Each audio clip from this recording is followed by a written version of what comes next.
Hello, welcome viewers. I am RxOliver and these are my friends, and today we're playing Ashes Without Number. This is after the end, session 15. I'm here with Brian, Max, Dave and Brian, our games master, and before I hand it over to you tonight, Brian, for our recap or intro, whatever we're doing, I have a question from a viewer on YouTube. So, Justin Christensen has asked on episode 11, Music Man, what is the name of Cold-Blooded now in the fully released version? In the final version, is Cold-Blooded still called Cold-Blooded, or does it have a different name?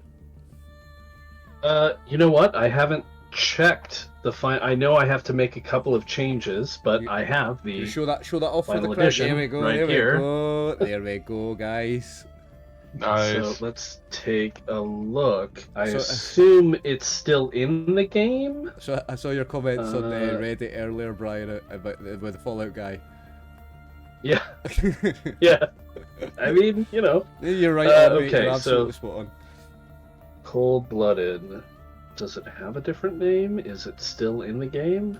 I figured it would still be Cold-Blooded. That was my guess, but I told Justin Christensen It's I a would ask you. Focus, right? Focus. No, it's an edge. No, it's an edge. edge? It's Oh, an it's an edge. edge. I was Okay. looking at focuses. Yeah. Foci. Let's look at the edges. Drum roll, please, No, for it's Christensen. so it's cold blood, It's I guess, Cold-Blood. in the final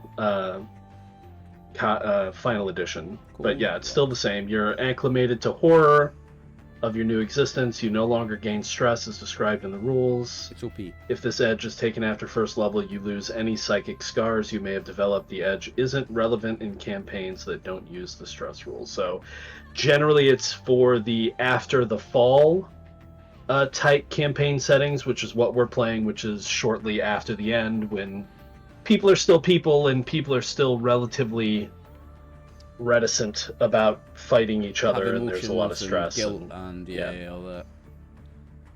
Yeah. Let me check to see if I need to change the name. But go ahead.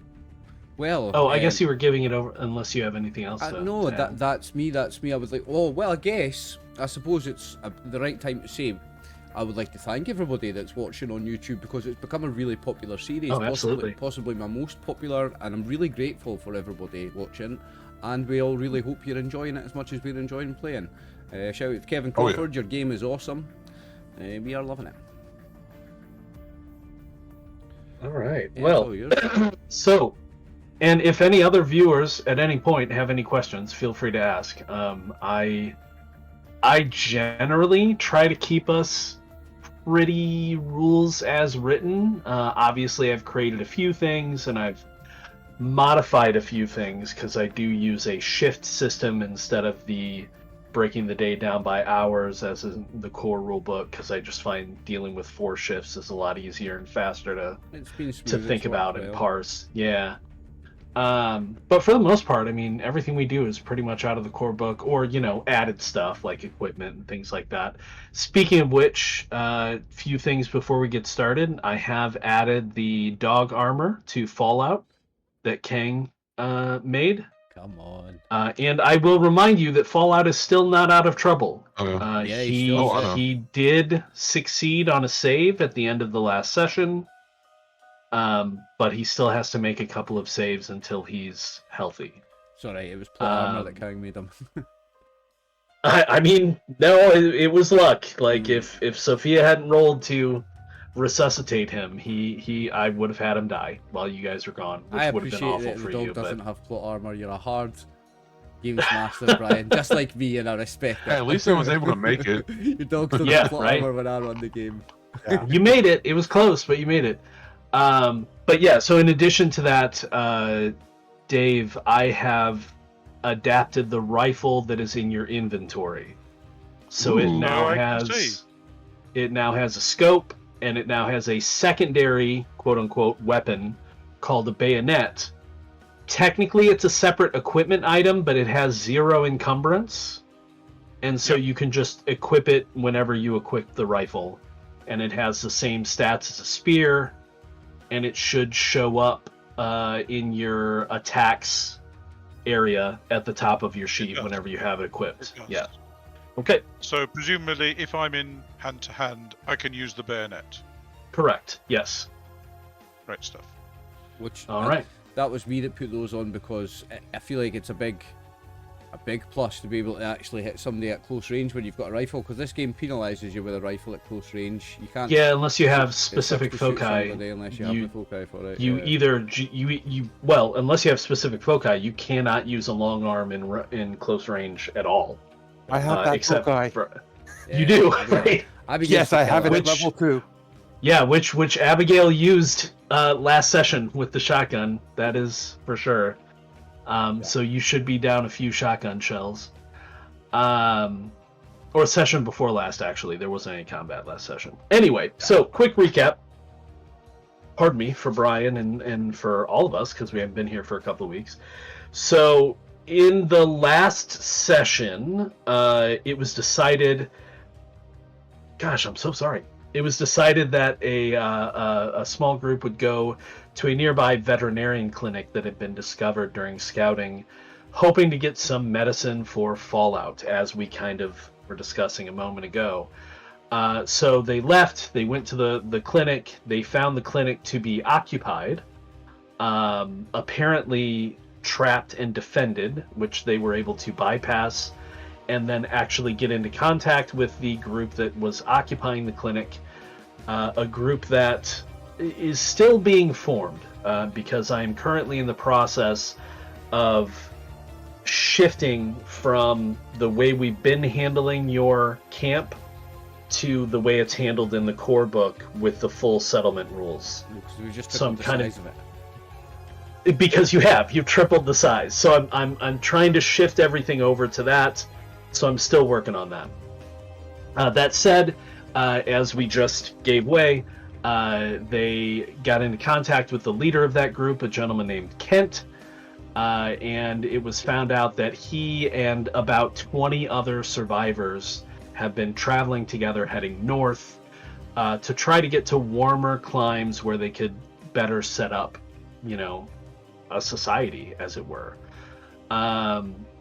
Charlemagne managed to convince them to at least come back to the auto repair shop with them the following day. Well, after convincing them to let them search the veterinarian's clinic for medicine for their dog, which I think the mention of a dog is what really got to Kent. Everybody loves dogs. Everybody loves dogs. Play the dog And so they were able to find medication for fallout. They were also able to scavenge together another first aid kit, which Jacob has. And they stayed there the night. And then in the morning, they managed to convince Kent and his people to come with them back to the auto repair shop with the goal of having more people and more people to depend upon. But also, I think Charlemagne, for one, possibly the others, started to really begin to think about, well, maybe we should try to find some method of transportation to move everybody further north and into more temperate climes, hopefully near the equator, and just get out of this frozen hellscape, right? Caravan, building a caravan basically, so we can all go together. Yeah, searching numbers. Not necessarily one vehicle, but maybe several. I mean, where a large depot of fuel is currently, a very large depot of fuel, essentially a small silo of fuel. So yeah. Okay, so that's what happened last session. And as we ended the session last time, people were eating and chatting over a warm fire in the night. It was pleasant, and things were beginning to look good in general. Kent and his people took up one half of the auto repair shop that hasn't really been used that much, except for the building of the greenhouse. And they had enough provisions for themselves, but they were sharing, and everybody was having a good time. And Craig played a lot of music that could be heard out into the night as the group just kind of had a pretty good night with each other. Medication was given to Fallout. He succeeded at a save, so we'll probably be a little bit better in the morning, and so on and so forth. And we find ourselves now it would be the morning. Well, when we ended, it was the evening of the 27th of February. So we'll move that ahead to the morning of the 28th of February. Day what? 20. Only a few earlier than the date. Which, for Day us, 26 or something like that. I believe it's 27. So. No, it is 26. You're right. So 26 days have passed. You have a decent amount of food, but I don't know exactly how much because I haven't figured out all of his stuff yet. Kent's group stuff. But you have a decent amount of food for 31 survivors, and it is the morning of the 26th day. Who, I imagine probably from your core group still, who do you think would be on watch in the morning? I don't know about the morning. I was on watch when Craig was playing all that music because I was expecting Yes. something to turn up. You never So- saw anything. Yeah. Yeah. Well, possibly he drove them away. Who knows? Maybe. Yeah. Anyway, so I took the first watch, so it'd be somebody else on the later watches. I'm downstairs recovering a point of strain, I believe. Yes, so it is morning, so anybody who needs to, you can recover a point of, or remove a point of strain, and recover 0. hit points equal to your level if need be. 0 strain, 0 stress. Check me out, boys. Yeah, right? Full hit points as well. So, do we want to say it's a party member or just a random person up there? Abigail will take it.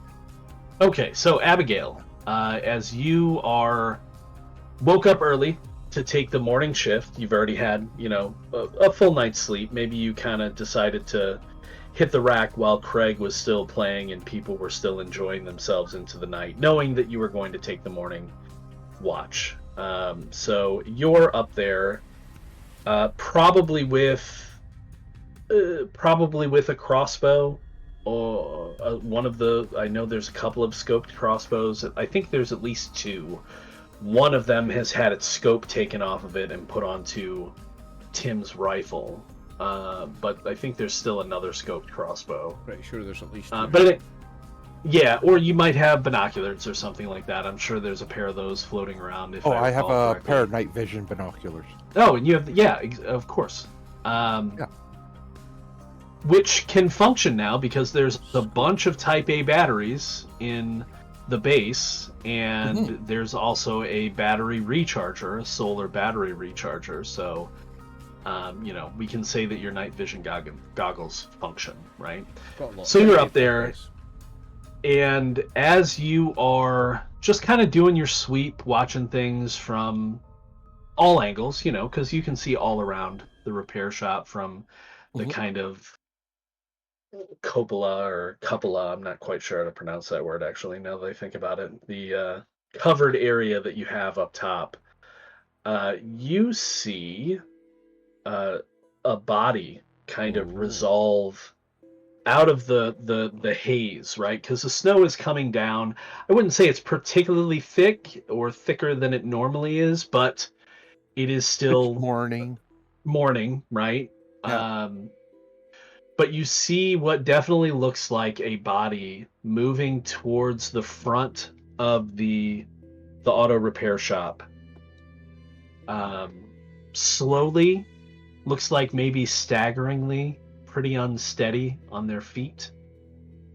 As the figure comes into full resolution for you, that you can see what's going on. They're not really well dressed. In fact, as they're taking steps, you're fairly certain at a couple of points that they don't even have shoes on. They appear to have a few lesions on their face, but they are holding a package of some kind.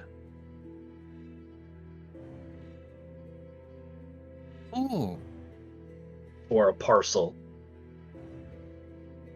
Not anything large, but just kind of carrying something in Yeah. front of them.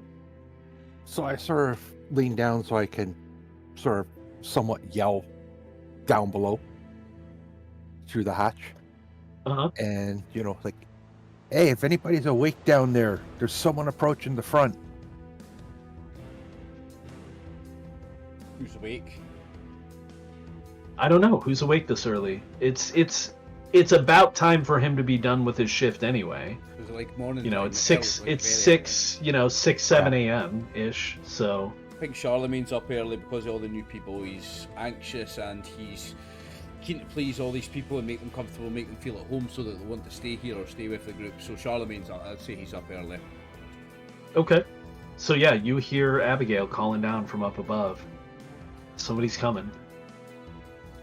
Okay, and do we have windows that we can see out the front from? We do. We've got the bits where we've left the top of the window, haven't we? Yeah, and we can say that you've built or put together some kind of riser or something you can climb up on to look out through those gaps. Sure. We'd like to do that. Okay. So yeah, standing next to, I'm gonna go ahead and pop over to the auto repair shot myself. I'll go ahead and activate it for everybody.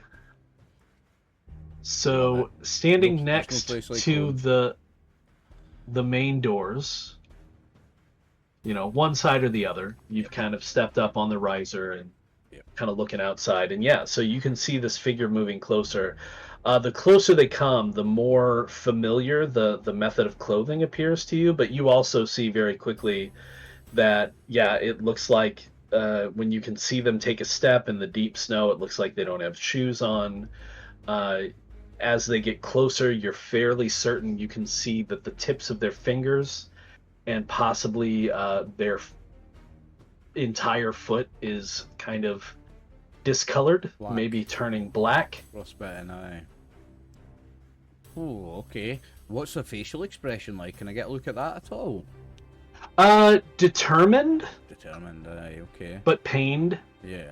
I don't think they want to be doing this. I think they're not a willing messenger. And the lesions on their face, you said. Right, okay. Yeah.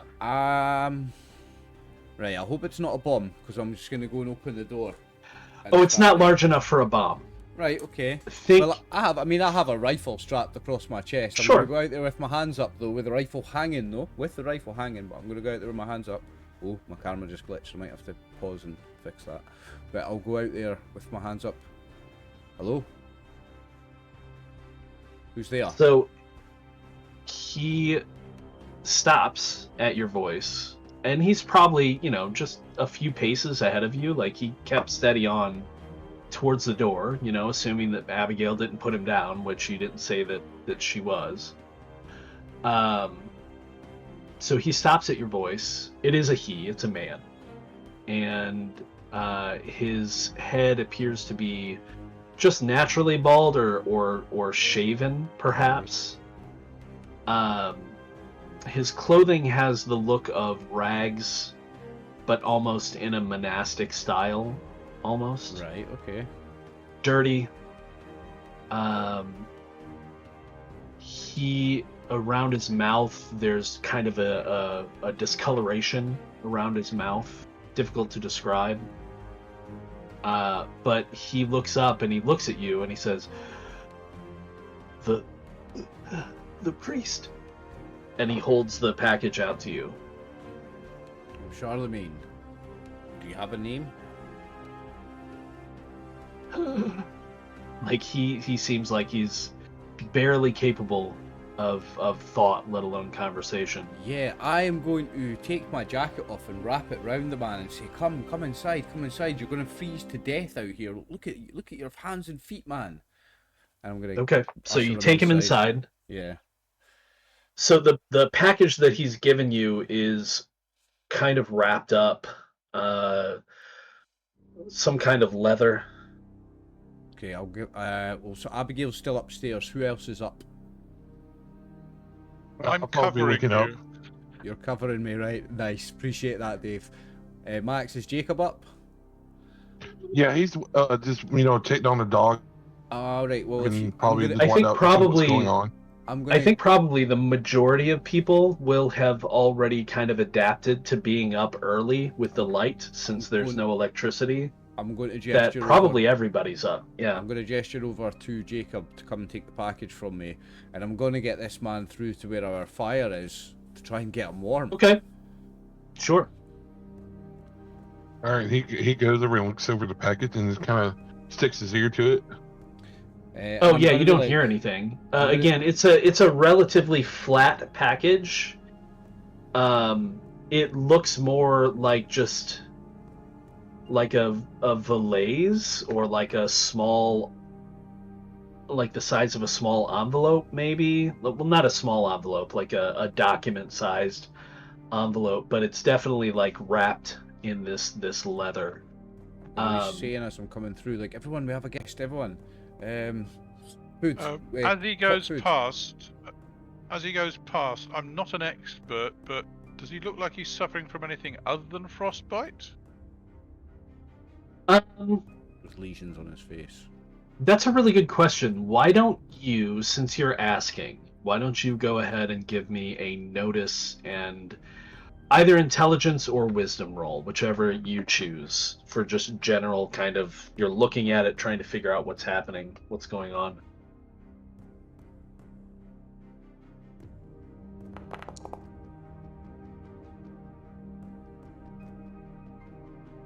Okay, 10. That's pretty good. So, as they shuffle past you, a couple of things stand out. Obviously, the lesions stand out to you.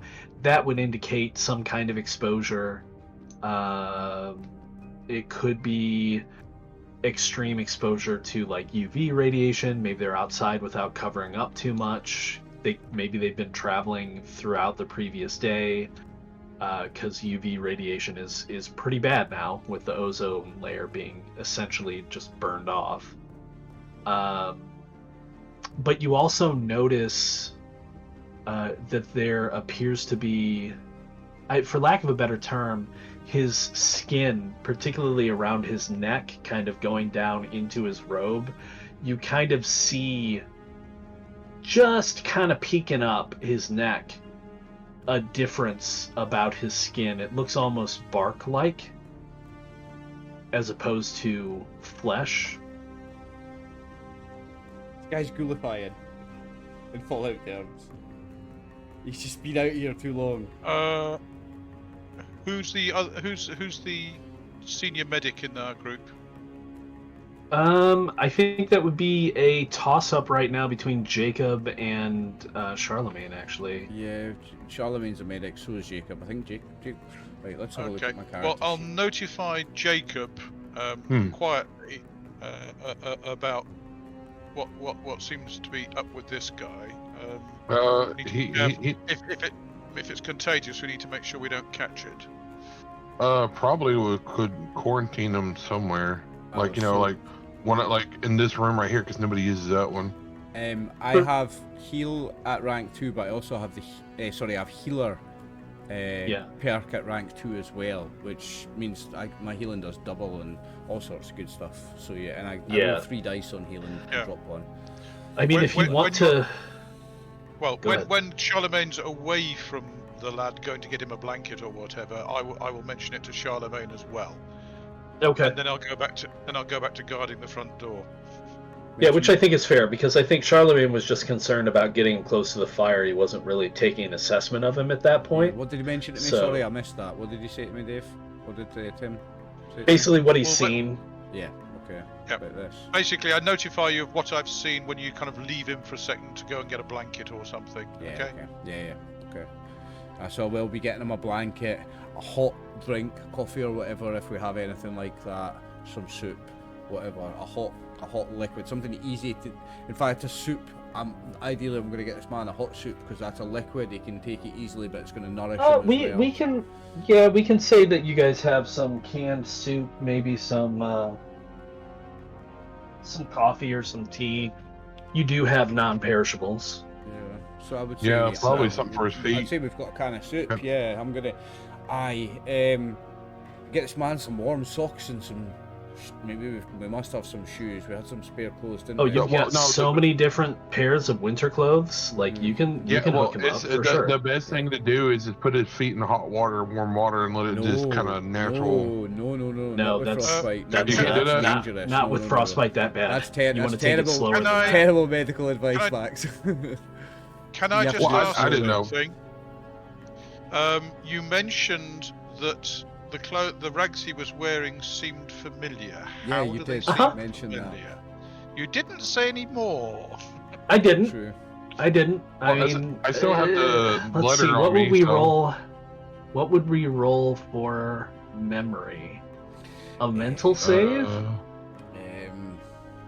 Yeah, I think a mental save. If anybody's really wanting to try and... Is it know a skill in this game? Or am I thinking of something else? There's notice. Yeah, there's a no skill on there. No is a skill, but since you're trying to recall something, I think I'm going to make it a mental save. Yeah, okay. Who's making this? Everybody?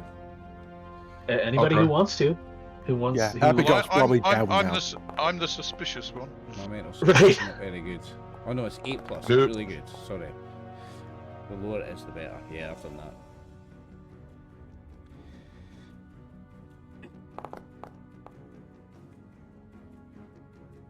There we go. Easy peasy. So it's interesting that Jacob didn't recall, because he might feel traumatized by this. He might have the memory blocked off. But everybody else recalls. Well, Tim, I don't know if Tim has had an encounter with this group. If you have, I'll let you decide that after I tell Charlemagne and Abigail what they recognize. This looks like a child of the father. Yeah, okay. Well, we came across a prisoner in the police station. Yes, correct. Yeah. And it is not that person, but yes, attired very similarly. I think it's this father is obviously a tyrant, like a bad kind of leader, a cult kind of leader, and his followers are. I wouldn't suggest you tell that to this guy. No, but his followers are just people trying to survive and adapting in whatever way they can, and whether if that's joining a cult, that might be joining a cult. It doesn't make him a bad person. It's just a person trying to survive. So we're not judging him. Only God can judge him for a start. But yeah, we're not judging him. We're giving him a chance like anybody. He's a survivor whose feet and hands are freezing off, and he's on death's doorstep. We're going to save his life for a start. So actually, from a first aid standpoint, if you wanted to quarantine this guy for fear of anything contagious, what Jacob suggested is not the worst idea. If you set up like a little fireplace in the side office to increase the temperature in the room, and then basically tell him like, we're trying to get you warm, hang out in the room, then that could be potentially a good thing. But that's up to you. I mean, you guys do what you want. I don't feel the need to quarantine him. I don't think what he has is infectious.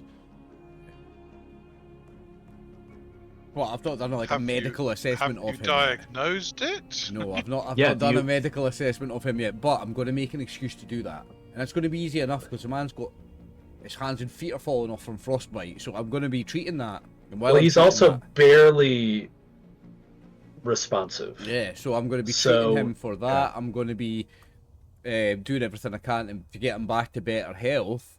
But what? So you're gonna have to disrobe him to put him in fresh, clean, so I'm gonna warm get a look clothing at anyway. this. I'm gonna get a look at what it is, and I'm gonna medically assess it and feel like it, and let you know if I feel like it's going to be infectious or something like that. Before we think about quarantining the man, we don't need to think about quarantining him until there's need for it. At the moment, there's no need for it.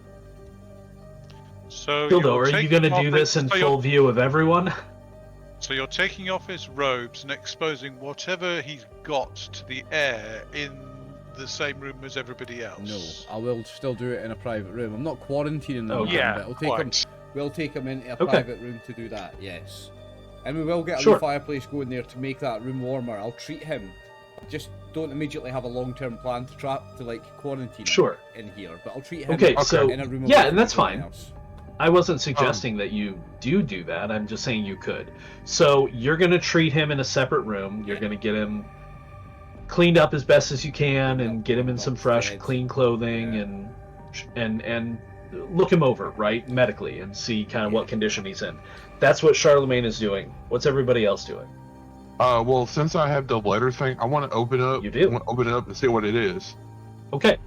So as you unwrap the package, we'll come back to Charlemagne dealing with the gentleman. Well, actually, before I even do you, what does Tim and Abigail want to do? I'm still on guard by the front door, watching out for anybody chasing him. Excellent work. Okay. Tim. Fair Excellent enough. And I've done my shift change, so I'm probably looking for something to eat. Not. Yeah, that's fair. Okay. So while you guys are all doing that, Jacob, you take a look at this package. Like I said, it's just like leather. You can untie the... you feel like it might be twine or some kind of filament, maybe some kind of, maybe somebody's done some hunting and has used like rot gut or something like that to kind of turn into cordage so it's tied off. And you can untie it and open it up, and inside there are a couple of things. One is another piece of leather that is kind of folded or wrapped, and if you unwrap that one that's tied up in similar cordage, it's a map. And it is a map to a location. If you want to look at our map, Okay. Ooh. significant for you guys, farther that you have traveled thus far to the south, to something marked as a subway tunnel.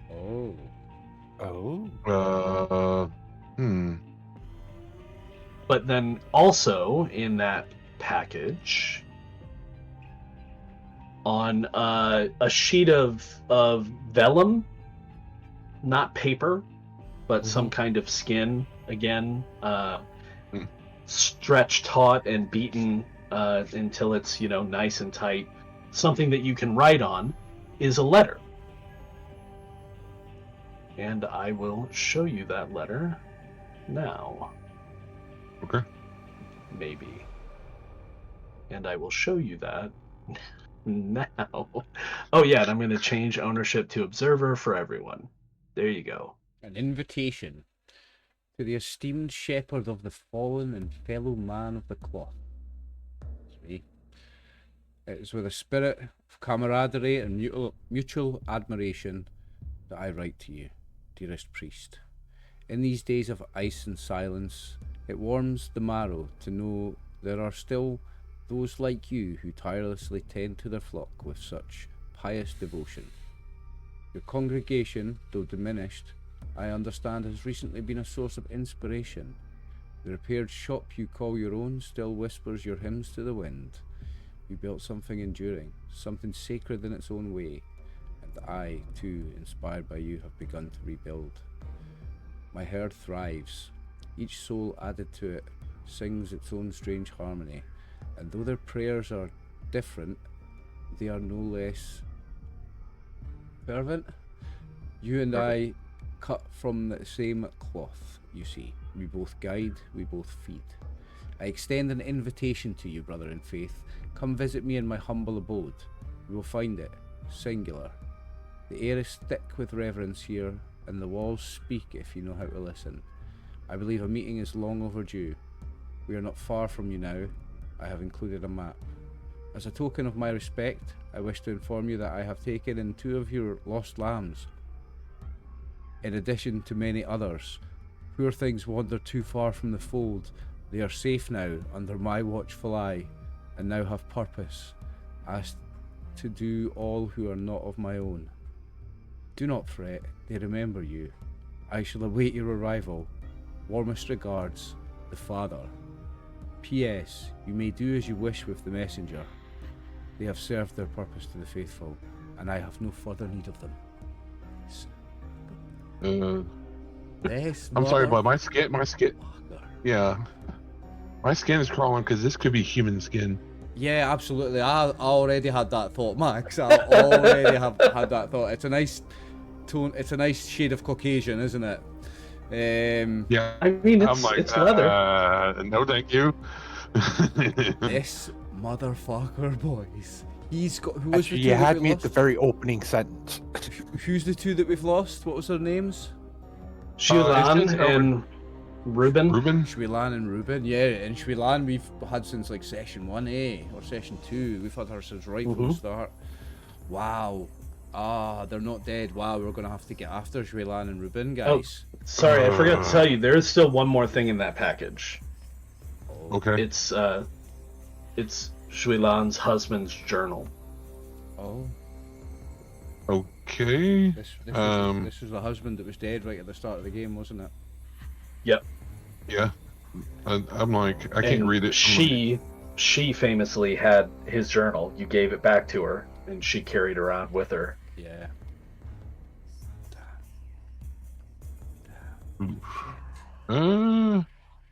So You yeah. want to check and see if there's anything that she's added to the journal. Yeah, well, I can't read it. It's probably Exactly. either it's in English or Chinese, so that's the question. So I'm kind of like, Kang speak Mandarin or Cantonese, one of the Chinese Kang languages. does speak Mandarin. Yeah. It's a good thought. I wish I'd thought of it, but no, there's nothing additional in his journal. She was just carrying it around because it was her husband's. So I'll probably go to Charlemagne and look over and hand over the letter. Charlemagne will read the letter and then he'll look at Jacob and he'll look at Tim and he'll look at Abigail and be like, oh, can I have a quiet word with you? And I will send Sophia to look after our friend. Okay, yeah. The hurt man. Try and get his name if you can, Sophia, but just look after him for me, please. I'm going to have a word with the guys about... Do you want me to have her attempt to get his name? I can make a roll for her. Yeah, See if she can please. get anything out of him. Okay, but go ahead, have your conversation. And I'm going to have a conversation with Tim, Jacob, and Abigail. And be like, look, well, Jacob's already read the letter. I'm going to tell Abigail and Tim the contents of the letter and that this sick false prophet has Shwilan and Ruben, and we're going to have to go after them. And this guy's dangerous. He's got a cult following. They worship him like a prophet of a new I know black him. demonic religion. Yeah, Abigail knows him. Oh yeah, they sure toe to toe a little bit. Are you sure that's all it is? Well, so I would tell Tim about his mutation. So this guy's got she's got like a tree trunk for a leg, basically. But it's more insect-like with him. Yeah. He's got a big, massive, chitinous armored leg, right? But it's not like slowing him down like a growth like that would. It's really powerful. He can do like superhero 20-foot high jumps and stuff, and like he's got like super dexterity because of it. And he's like 20 meters to be fair, quite a bit more than 20 feet. Wow. Jumps, yeah. So he's a dangerous foe. He's twisted. He's sick. He's definitely a wrong'un. Charlemagne will be like he's a follower of Satan. Do you inform Tim about the? Do you inform Tim about the gallery of gallery skins? So Tim, I'm going to tell you a gruesome story about the minute Charlemagne mentions that, like Abigail's like, oh. Yeah, he had a Pickman's gallery of dead bodies, like on racks and like displayed like artworks, basically. You let him live? But he got away. He fled. I mean, I'm no executioner or harbinger of anything like that, Tim. But that man is a danger to other people, and he's. If I had the chance, I would have put him down. He's the kind of person you don't want to be around in a situation like this. He's a bad person who's going to bring a lot of pain to a lot of lives. If I get a chance, this is the thing. And I hate saying this. And he holds onto a cross and he closes his eyes and sweats a little, and he's like, "But I want to kill him, Tim. I want to kill this man." And he's really upset and shook as he says this because make a mental Charlemagne. save, Charlemagne. Yeah. Okay. Ooh. Yeah. As Charlemagne's talking about. Oh, sorry. Yeah. Is it like Charlemagne's talking about this and he's reading the letter, and the way he said that the map is pointing toward the subway, and the way the father said that he met some new, converts or whatever, that these might be the same creatures that we dealt with before that was pointing at the other subway. So his other thoughts were like, did he convert those creatures to him? It wouldn't. That's scary. It wouldn't surprise me, Jacob. It wouldn't surprise me. This is a man who's the worst of everything in this end times. He's the worst of everything, and we need to put a stop to him. I mean, so hang on. In the crisscrossing conversation, Tim did ask an important question. Yeah, sorry, go ahead, Tim. I was just going to tell Charlemagne. No, Charlemagne, you help things grow. It's people like me who deal with this sort of thing.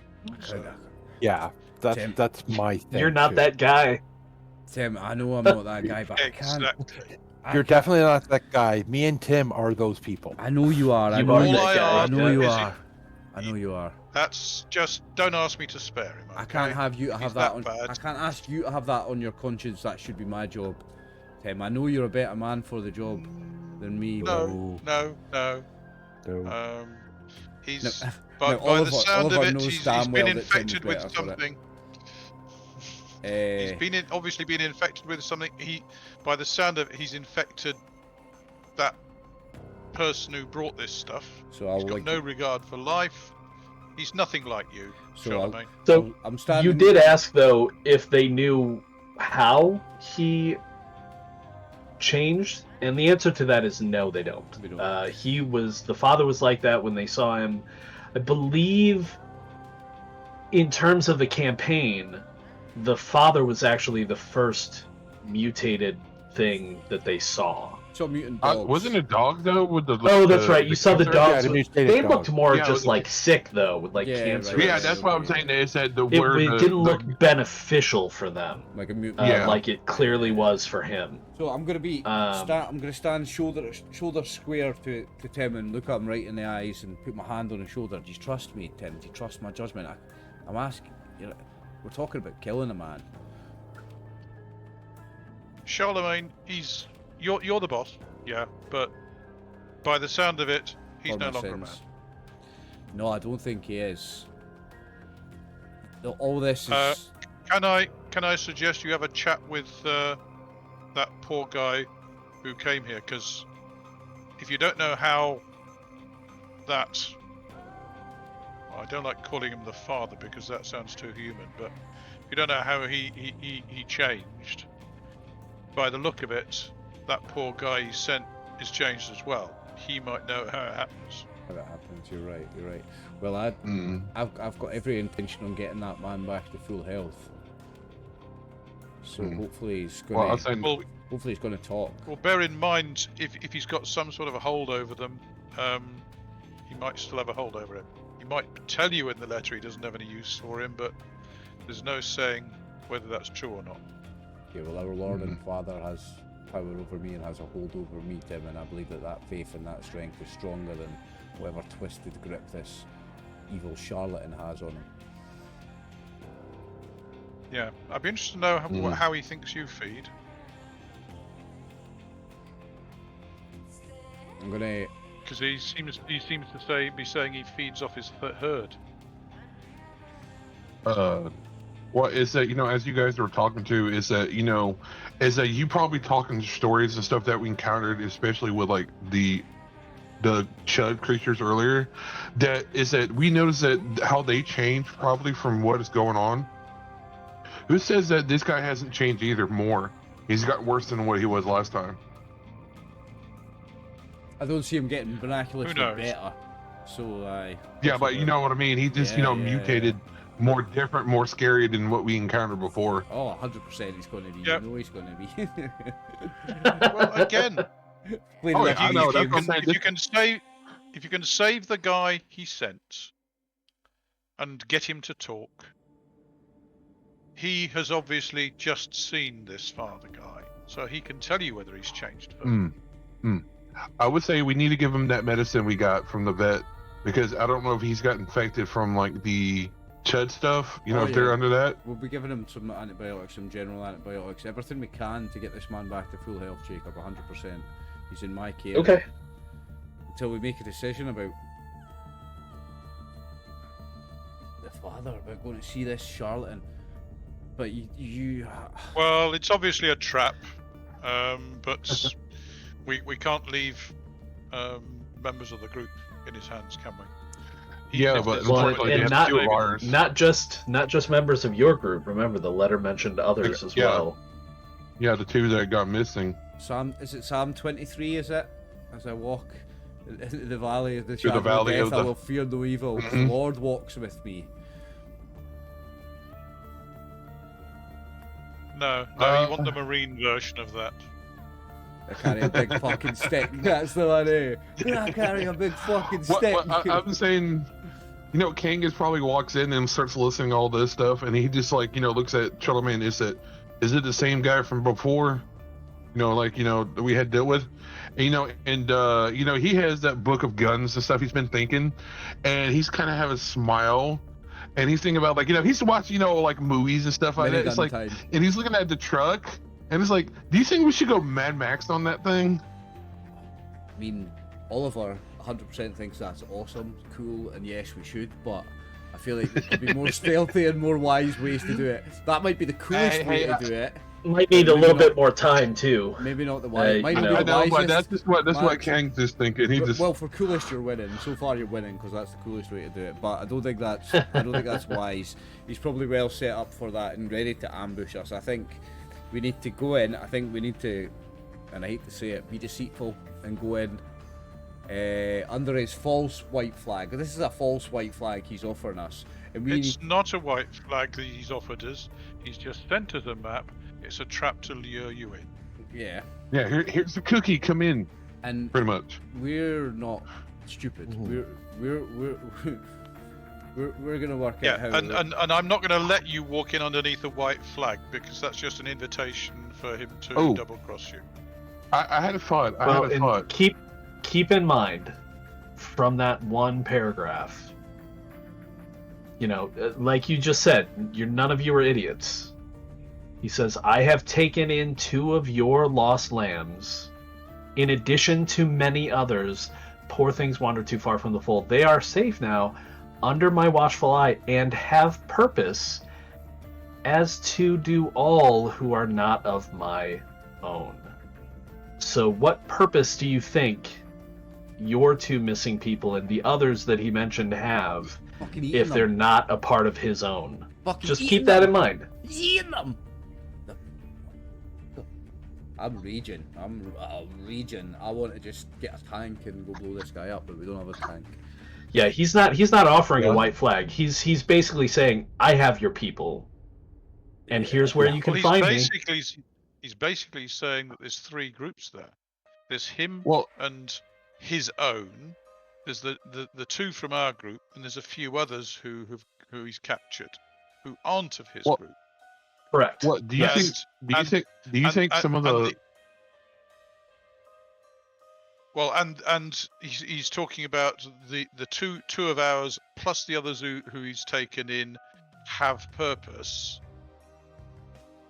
but that's obviously different to the ones who are his own. They're cannibals. So their purpose may well be to feed him and his own. Yeah, they're cattle. That's what. Do you think any of the others they capture are from the red group? That's what happened to Shui Lan's husband. Who knows? Well, let's ask our guests whether they've lost anybody recently. Oh, that's an interesting question. Yeah, because it's like you want to go talk to Kent. Yeah, Charlemagne probably could. Him or Charlemagne? Charlemagne's the talker. Tim's the quiet guy. Tim's a thinker though. Tim. I like Tim at my side. You can be the king's advisor here, Tim. You're coming with me. So yeah, Kent's having breakfast with some of his folks. He's actually, when you walk up, he's going over letters with one of the children.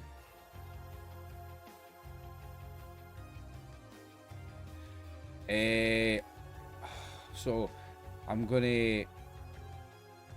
So whoever's looking after Fallout and tended to him just now, I'm gonna tell the child, oh, go and check on whoever it is that's looking after Fallout and see how Fallout's doing, and I'm gonna give this kid a purpose and make them think they're being useful. I'll go and check on Fallout, make sure whoever's looking after him's got enough water for him and stuff, and I'm gonna get this kid to fuck off by giving them. So she looks to Kent first, and he nods his head. He's like, "It's all right, Molly. Go ahead." And he turns to you, "Father, I was giving her a lesson." Ken, I'm really sorry to disturb you, and I'm really sorry to do this to you so soon after coming here, but I've got something we need to share with you. Do you know anything about this group, the Children of the Father? They're a cult of survivors. Do you know anything about them? So anybody who's there, go ahead and give me a notice and wisdom check.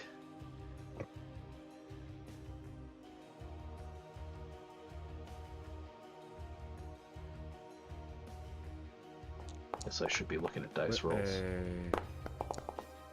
Nope. A 5.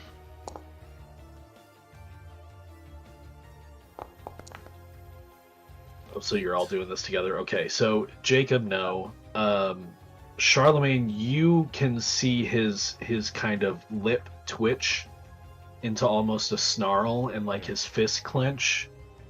But Tim and Abigail, you see in his eyes a look of regret. What's this guy's name again? Kent. Kent, that's it. Kent. His first name is not Clark, so don't get too excited. He's got. Okay. So I saw the. Nor is it John. He obviously knows about them. And when he says I see the mouth twitch, I'll give him like a knowing nod as if to say, "Go on, tell me." Yeah, I've heard of them. I've had run-ins. You have.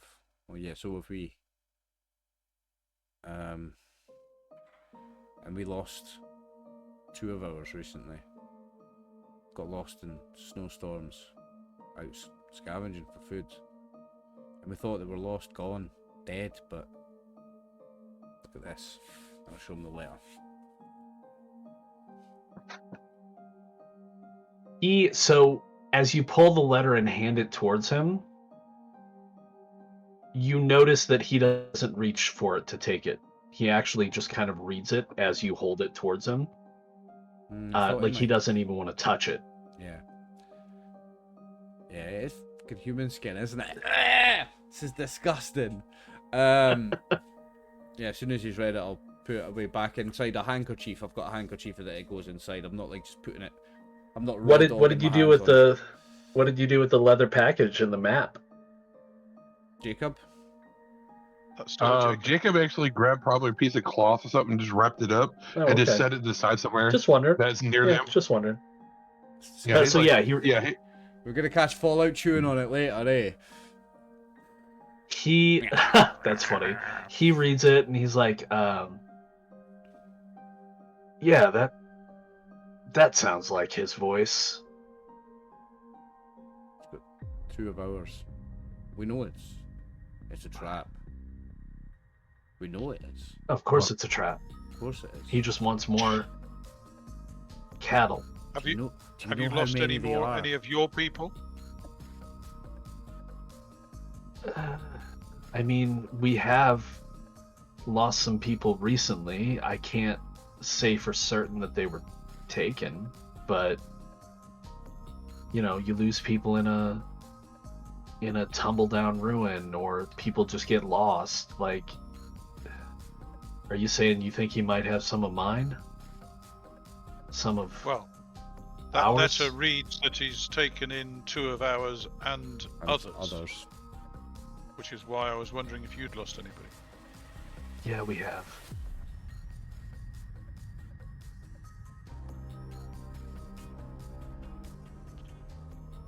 Right. Well, what do you want to know? What do you need? Well, anything you can tell us about him. If you've heard him speak, then you've obviously met him personally.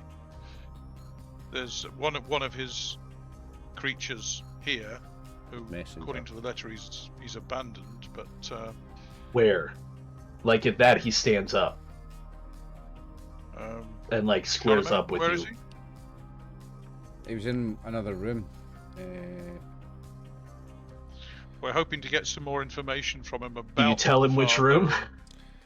We tell him that he's... Well, I'm not telling him. No, I'm not telling him because he's probably going to go and kill him. No, we'll say that he's nearby, and he's secure, and he's not going to hurt anyone, and he is an emissary and a guest, and you can stand down. You'll not be doing anything about him just now while he is our guest. This person. I'll make him talk. And no, the man is going to talk, but we don't need to do it through violent means. We're going to feed him and give him medicine, and we're going to make him feel better again. He has been used as a slave, a pawn by this evil father, and that can end now. We freed him already. We can keep him. He's free from the father. The point is, we need to stop this father before he ruins more lives. You know what they do with people, don't you? Well, I know. It's my duty to do something about this man. Something has to be done about him. If you want my help, you'll take me to him.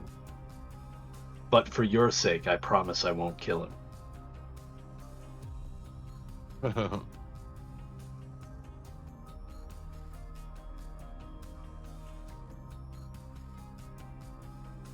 Charlemagne, bear in mind we still don't know whether he's completely free of this father's influence. We don't know how the father controls him. No, Kent, give me time. Give me time with him. He's not going anywhere. Don't worry. So Kent backs down. He says, when he doesn't tell you anything, you know where I am. I know where you are, Kent, and I appreciate your support in this. But we have to try to do this the best way we can.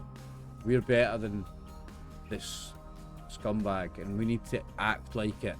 And we're not just going to go beat someone up just because he was Charlemagne, you go and treat the patient. I'll just have a quick word with Kent about. You have a word with Kent, Tim. Good man. What he knows. Yeah. I will go see the patient.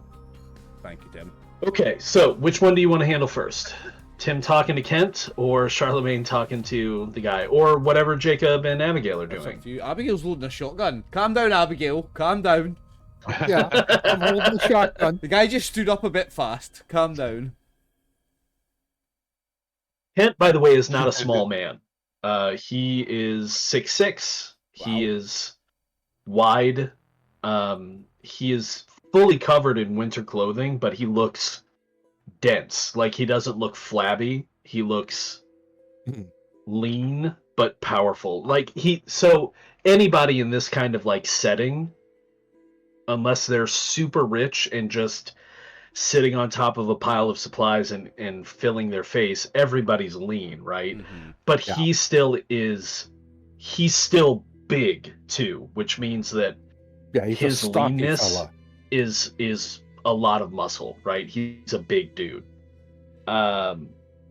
So Abigail, are you gonna hang with Tim for the conversation with Kent? I'm going with Charlemagne. Okay, you're going with Charlemagne. What's Jacob doing? Jacob's just like, they probably can handle that one. He probably goes back out, but Tim is probably watching out, through the out and probably to the snow area, and he just kind of just sits with Tim and just kind of like, everything good out here? Well, Tim is currently dealing with Kent. Speaking to so... Kent, yeah. Kent. Oh, okay. So he goes out and just keeps an eye out himself. Just kind of just looking around. Okay. So, Tim, are you like wanting to ask Kent more questions? Are you engaging with him? Or are you basically just trying to hold him up so he doesn't get in Charlemagne's way? Well, I will try and talk to Kent about what I know about Children of the Father and try and get from him what he's willing to give me. So effectively, pool what information we can share. Okay? Okay. And also see whether he knows anything about the subway tunnels, because the map shows us one entrance to the subway tunnels down south. Yeah? But we know of another entrance to the subway tunnels up to the northeast. Correct. So, in theory, we might be able to enter the subways and come up from the back.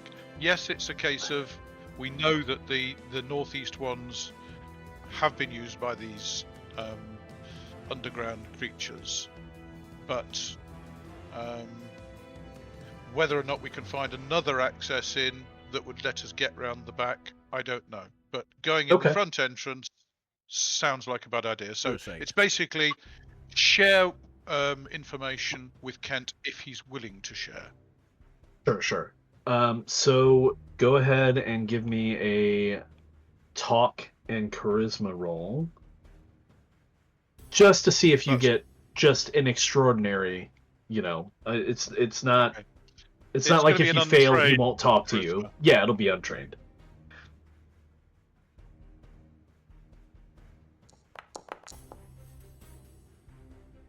That's not bad, though, for untrained. So, you chat with him for a while, you tell him what you know. What is it that Tim knows? Did Tim have an encounter with the children before, do you think? Or is this all new to you? Not prior to... I mean, I came into this area... I met the party. I've heard tales of them meeting up with the father, but that's second hand. Okay. We found the bodies of the children that had been experimented on in the police station. Right. And a living one. So that I know. So he...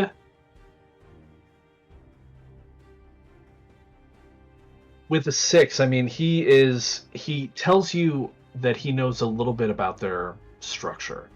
He knows that the father tries to recruit people from prisoners. That the father essentially will take any survivors that they find while they're out and about, assuming that they're fairly certain they can do so without threatening themselves, and then they will bring them back and basically hold them and give them the choice to either become one of the children and join in a baptismal feast or be part of the herd. Yeah. And take part in baptismal feasts from the other side. Yeah, pretty much. He says that there is a hierarchy, that there, obviously the father is on top, but there are, essentially the children, and then he mentions that there are adherents, and that there are priests, and then there's the father. You find it interesting that he knows so much about the organization. Obviously. But whether or not you question that further, that's up to you. When asked about the subway tunnels, completely different topic, he will tell you that he and his group have occasionally, until they learned about the creatures, tried to use the subway tunnels, and almost every time they've entered one, they weren't able to travel far before there was some kind of a collapse or some kind of damaged infrastructure. It is unlikely that you will be able to find a path from the northern entrance that you know about all the way down to the area where the father is. In fact, it's probably more likely that if the father is holed up in a subway tunnel, he's probably selected one of the one of the offshoots, extensions, branches, whatever you want to call them, that is intentionally cut off so that he can use it as kind of a fortress, right? Understood.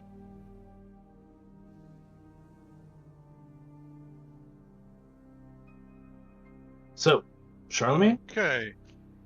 Or did you have more questions?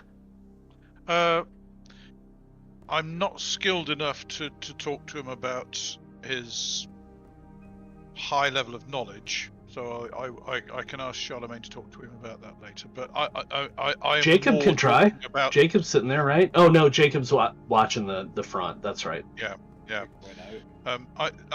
My attitude is more looking at the strategy and tactics of how we deal with them, rather than the philosophy. So yeah. I'll leave that. Okay. I'll leave that to those guys.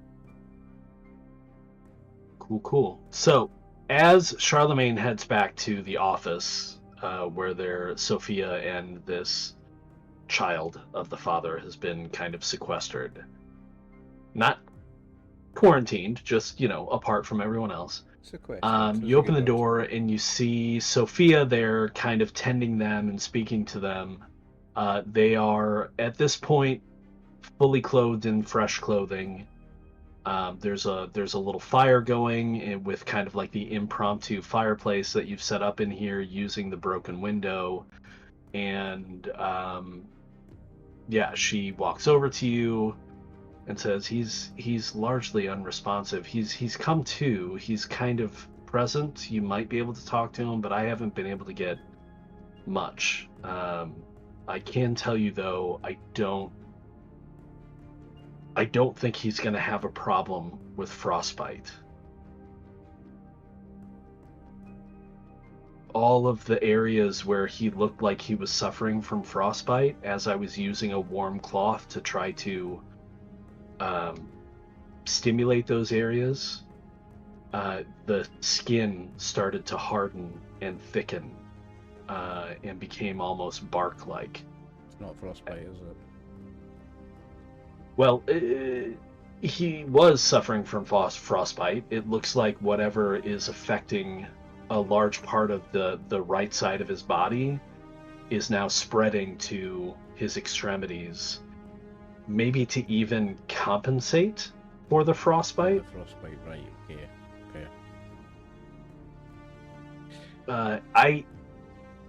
I've never seen anything like this. And keep in mind, she's only like 19, I think we said Sophia was. She's very intelligent, Sophia, though. She's got an 18 intelligence. She's super intelligent, but she's like, yeah, I've never seen anything like this. It's got to be a mutation, and we don't know enough about mutations to know if they're infectious or not. Remember the father?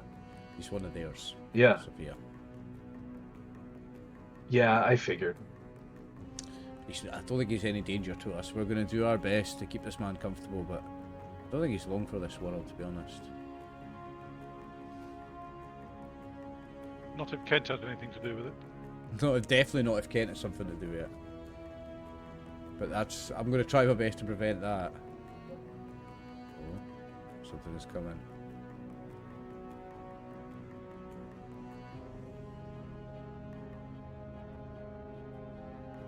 Check. Right, sorry, my phone tried to override my headphones, so I got to turn off my Bluetooth on my phone. I have not heard anything of what you guys have said for the past few seconds. So the last thing I said was Sophia said. She figured. That's the last thing I heard. Yeah. So what did you say after that? I'm going to say to her that we're going to do our best to keep this man comfortable. It's not he's not the father. He's a messenger of the father, a victim of the father. We're going to do our best to keep this man comfortable. Well, you can tell that she's cleaned him off. It looks like the discoloration around the mouth was just uncleanliness. Right. Okay. Because she was able to remove a lot of that. The lesions are still present, which again probably from UV radiation. Since he didn't have any kind of head covering while he was out. Considering the distance from the father's current location to where you are now, he probably was traveling during the day. which would be why he was affected as such. She thinks he's probably going to be okay. He will recover. Oh, good. Physically. Awesome. Physically. I'm going to attempt something that Charlemagne's a specialist at, and I'm going to attempt to connect to him. So not just talk, but connect. Okay. Let's just, I'm going to have a look at the actual prodigy for charisma. No, I've got Beacon of Hope. Something about you inspires others, convincing them that a better future can exist.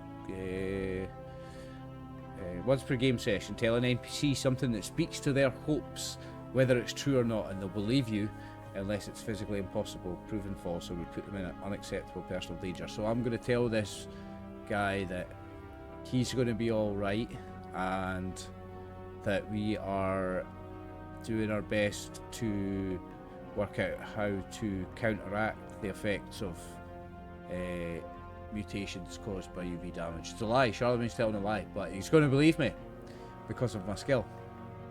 So I'm going to connect with him, tell him that everything's going to be alright, we're going to get him healed and his hands and feet are going to be okay, and we're working on topical creams for his skin, and then we got some topical creams for your mutations. Creams, yep, and then I'm going to try and use that as my end to get him to tell me as much as I can get about the father, what he's doing, and any weaknesses, any idea of what their numbers are, their strengths, their weaknesses, how well armored and armed they are. It's whatever I can get from him. Okay. I might even get the man a wee whiskey, a wee dram. Do you have any alcohol?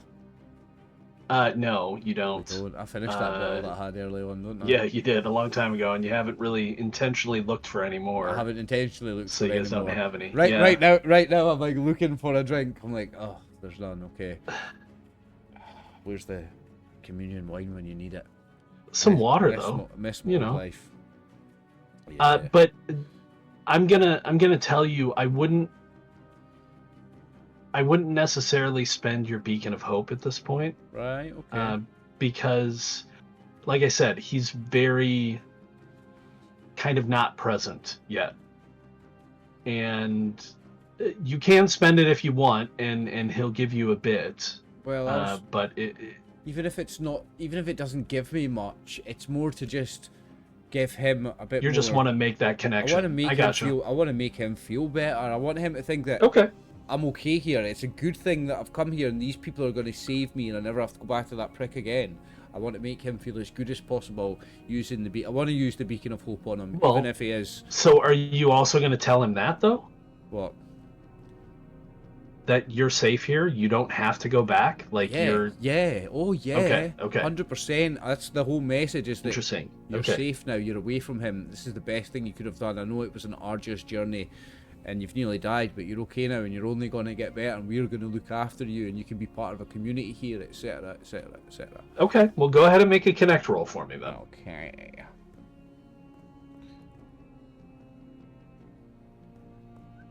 Connect. It's on charisma? Yeah, it'll definitely be charisma. So a big 10. Okay. So he, again, is still kind of not totally present, but he does open his eyes and make eye contact with you as you're talking to him and ministering to him, and he's already felt the gentle touch of Sophia trying to heal him and, you know, get him into warm clothing and all that stuff. So he just kind of looks at you and just kind of eyes barely able to stay open, but nods and like rests his head. Excellent. Quick question about rules here, Brian. In the Beacon of Hope page, it says, I might break the game a little bit here. It says, your personal followers gain a +1 to their morale score. Does that give everyone in this whole group a +1 to their morale score? Because I've taken the role as leader and these are my personal followers. When you are in charge... Does it just count for NPCs? It just counts for NPCs. They're the only ones with morale. Yeah. But yeah, when you're in charge, and if you have NPCs with you and a morale roll needs to happen, yeah, they get plus one. Cool. Yep. Yeah, that's not game breaking at all. That's intentional. For future reference, though, either in this chapter or when we play our future chapter that we've discussed, that will not stack, right? So if you have multiple beacons of hope in the same party, the max that an NPC is going to get is +1. Is +1, right? Okay. Yeah, but still, it's not a waste to have more than one person with beacon of hope. Not at all. It's a great, especially not if you get to the point where you want to begin bringing NPCs with you, right? Yeah. Because keep in mind, Ashes Without Number is, on some level, it's a very modern game, but on some levels, it's still a very old-fashioned game as well. In that, followers. There's no reason not to bring followers with you if you have them, right? It doesn't take a whole lot of extra time to manage them, to have it. I mean, you guys have taken Fallout out with you, obviously, but like, there's no reason why you couldn't say, you 5, you guys are coming, right? Like, yeah. And we have the numbers now. If you wanted to, probably will. And I'm thinking about this assault that Tim's going to lead on the father. We're going to have to take a squad with us. It's not just going to be the 4 of us. We are going to have to go in. I mean, once we get to that point of planning, we can talk about that if you want to. God's Army, yeah, for sure. bitches! God's Army! Let's go. Okay, so you feel like you're getting a good response from him, but again, he's not totally responsive yet. You don't really get any information from him. Okay, but I'm still going to use my beacon of hope on him, just for his own feeling of wellness. Yeah, but yeah, Sophia's assured you that he seems like he's healing, and even you can see almost visually as you're sitting there with him, you can see like the black kind of crumbling off his fingertips. Nice. And being replaced by that kind of barky, crispy almost skin. Right, okay. Do I manage to get as much as a name out of him? Oh, sure. Yeah, let's give him a name. Let me pull up my new name generator. So, again, because I'm a huge Kevin Crawford fan, obviously. I think most people realize that by now.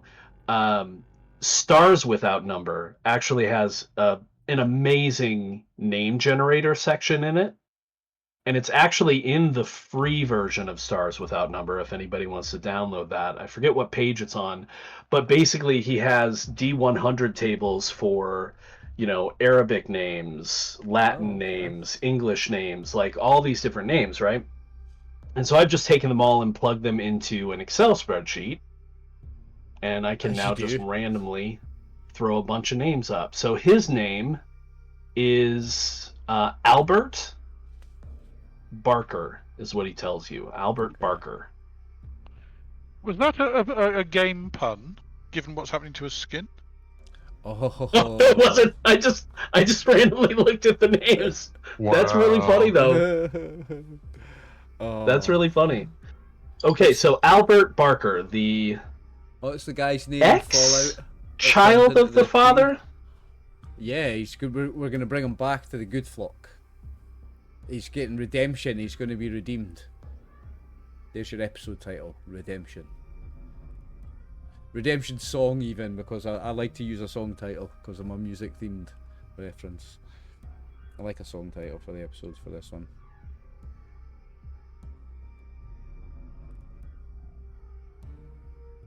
Okay. So yeah, he tells you his name, and he says he's just so tired.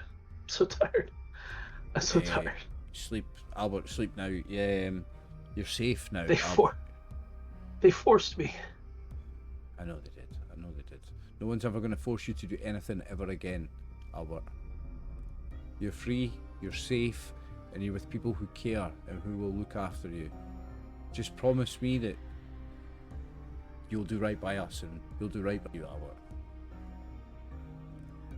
He's not so far that he's going to promise you anything yet, but he's also not fully conscious, so... He didn't say no. He didn't say no. He didn't say no. He didn't say no. Okay, so what now? Well, if it's a good time for it, we're about halfway into a session. We could do a halftime break now if you want. Yeah, that's fine. Yeah. Great. Yep. Brian's away anyway, so we might as well. Cool. Back in 5 then? Yep, sounds good. Sweet. Yep, certainly. All right. So, Charlemagne's had a discussion with our newly named Albert Barker, no pun intended. And Sophia would have also explained to you that as she, disrobed him and cleaned him up and got him into clean clothing, a large portion of his body is covered in this kind of like barkish. It's not really bark. Like she described it as almost like calcified skin. Right. Okay. Yeah. Wrinkled but hardened. Yeah. It just kind of looks like bark, right? Like, kind of but like, she didn't like that hard, thick white skin you get in the back of your heel. Oh yeah, kind of like that, but over a large portion of his body and more skin colored. It's not like it's not just callus material. Yeah. It is like dark. You know that white stuff that I mean, don't you? Kind of. Oh yeah, absolutely. Kind of flakes off. Yeah. Yeah. Actually, to me, it sounds more like the skin you get with when you've had long-term edema in your leg. Oh yes. Yeah, very much so. But she did also note that no other part of his body, other than his head and face, have the kind of like UV radiation lesions. Yeah. So she's fairly certain that was just from exposure. UV exposure, yeah. Right. Yeah. Appreciate all your good work you've done, Sophia. You're invaluable to this group. We would be absolutely lost without you. I would be lost without you, Sophia. She just kind of chaotically smiles and gives you a hug and then runs off to go. I love her so much. She's the best. Yeah. Okay, so what now? War Council with the boys. Want to see what Tim's plan of attack is, or if he's got any inkling. So are you going back to where Tim was kind of, I think, intentionally keeping an eye on Kent to make sure that Kent didn't disturb you? I think someone always has an eye on Albert. So I think maybe if Sophia wants to come back in, or somebody else can come back in, but we'll have people doing shifts coming in and seeing him, so it's not the same person. I think Kang is probably interested in keeping in taking a look at Albert. Yeah. From a scientific standpoint. Yep. Don't you think, Max? Well, it's he's more of the mechanical, but it's more Jacob. It's more that's true. Yeah. Jacob is more the ones where he's like wants to study the weird. Oh, do you want Jacob to go in there and keep an eye on him, or do you want to be on the War Council? Kind of. I would think Jacob, since you're playing him, would want to be in on the War Council. Yeah. I mean, he's not really a warrior. We could always say that Jacob goes to see him and Kang's in the War Council, and Max could just play Kang. Yeah, you can do that too, for sure. Yeah. Okay, yeah, let's do that. Okay. Listen, I can actually change his name on the screen, really quick. Done. Oh no. All right. Jacob's out. Oh no, I need to change the thing. Are you... If you're going to another place to have this War Council after collecting Tim, Kent is going to try to follow. Kent's trying to follow Jacob. Jacob. No, Kent clearly wants to be involved in whatever discussion you have about what's going on with the father. I've got no problem with that. Tim, do you have any problem with that? Well, no. If he's lost people to the father, then I was kind of wanting. He's interested in getting them back. I mean, the fact that we're not having to persuade him to take part in this is good, because I want him and his men. I want the strength. I want the numbers. Yeah, he's definitely invited. I would invite him to the War Council.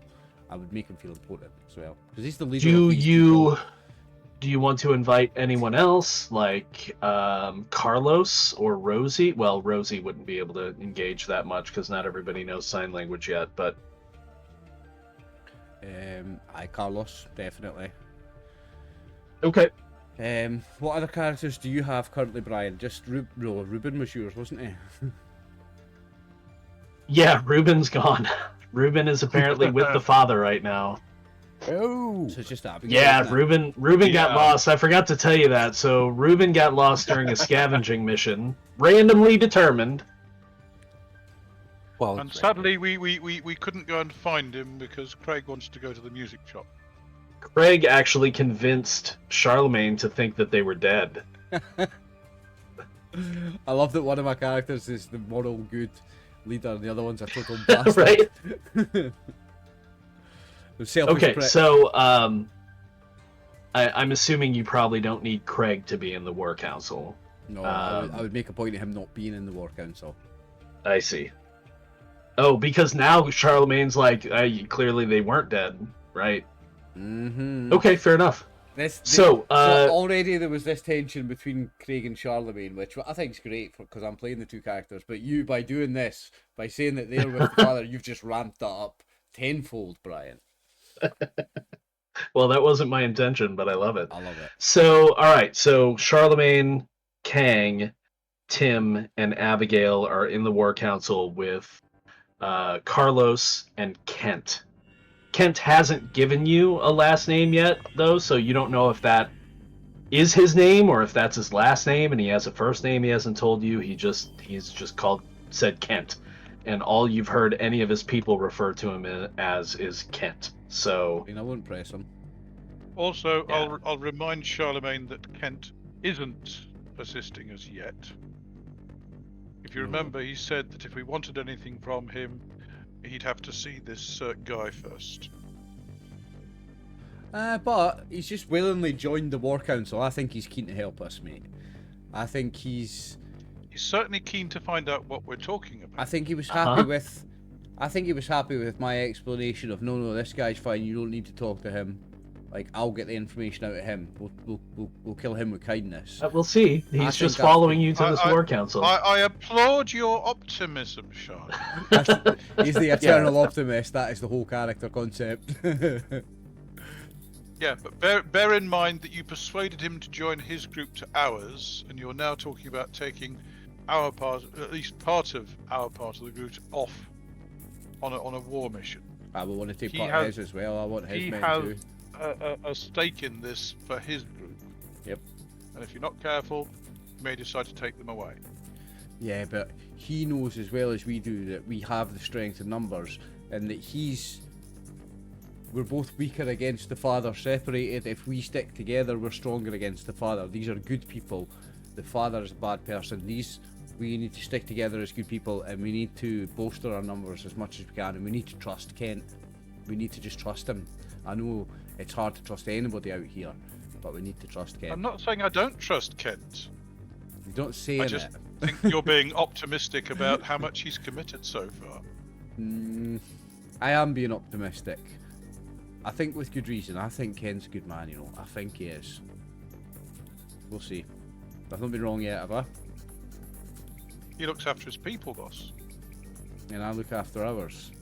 I'm trying to, anyway. And so far, he's not part of our people. We persuaded him to think about it, but he's not yet joined us. Yeah, but having him on our side is the best thing we can do to protect our people. Strength in numbers.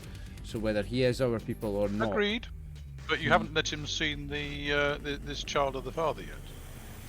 No, but if he insists on that, and if we really need that as the leverage to get him to join our cause, then he can have that supervised, obviously. I'm not going to let the man in there on his own. But we could discuss that later. I think we let him in the War Council because he's willingly coming.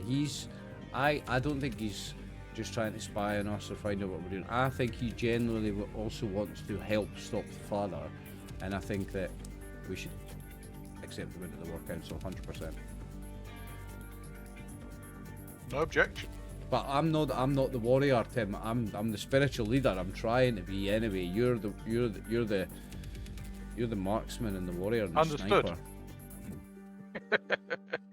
Well, don't forget Abigail kind of has those skills too. And Abigail, yeah. Well, yes. And Abigail's got more time with the group. What do you think about him, Abigail? What's your first impressions? What's your gut feeling with this, Kent? Trust you. I think he does want to help. There might be ulterior motives as well, but What do you think, Kang? Well, as long as he helps us, what we need to do is that,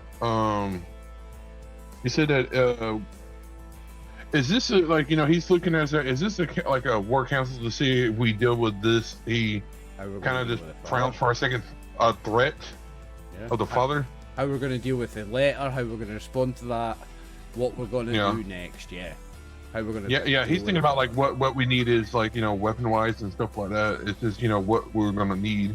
Yep. It's just like, his... Well, I'll need you to be a big part of that discussion with Tim. Tim's going to be taking charge of how the operation goes. Tim's the general, but you're going to be our munitions expert, obviously, so that's your role in this, is to work out who's tooled up with what, how we're going to use our resources the best. You're our resource management guy. Abigail, you're the muscle. You're going to be the one executing this plan with Tim. You've never let us down yet. Before we go much further, I'm assuming you were trying to have this conversation about who trusts Kent away from Kent and not in front of him. Yeah, absolutely. Yeah. Okay. Yeah, we stayed to the corner. So let's assume that was taken care of. So now we've got the four of you. One second before we go in and start talking, I also warn the others that Kent appears to have a lot more personal knowledge about the father's organisation than somebody watching it from a distance would have. Maybe he escaped them. Maybe the father's someone who used to know. But bear that in mind. If you can ask him about that, fine. Not my forte, I'm afraid. I'm not going to press him at this moment. I think if that comes out, it comes out, and I think if he truly is our ally, then what he knows about them will come out naturally. And his history with them, I think he's honest, and I think it will come out. We don't press him for it. We'll see if it comes out. But let's invite him to the war council. Let's talk war. Let's talk war. Yeah. Well, that's one of the things. Get the chase out. Oh yeah. Is that King's is sitting there? Is like, hey, he looks at Charlemagne. It's like, well, is it we're gonna need some very strong help. Maybe you can contact with some of the Reds over there. That group. See if that one girl can maybe get us something to use. They didn't seem. What was her name again? She didn't seem keen on the father. She knew about the father, and she had some sort of connection as well. Like that was her brother or something. Like it used to be somebody that she used to know as well. The father is someone that she used to know. I forget her name, but she was like a lieutenant in the Red Hand, wasn't she? Her father. Yeah, her dad was like a leader, and she was kind of helping out with that situation. Sandra Fenn is her name. That was it. So, if you're thinking about contacting her, you do have the weekly dead drop where you pass messages. The last time you picked up a dead drop was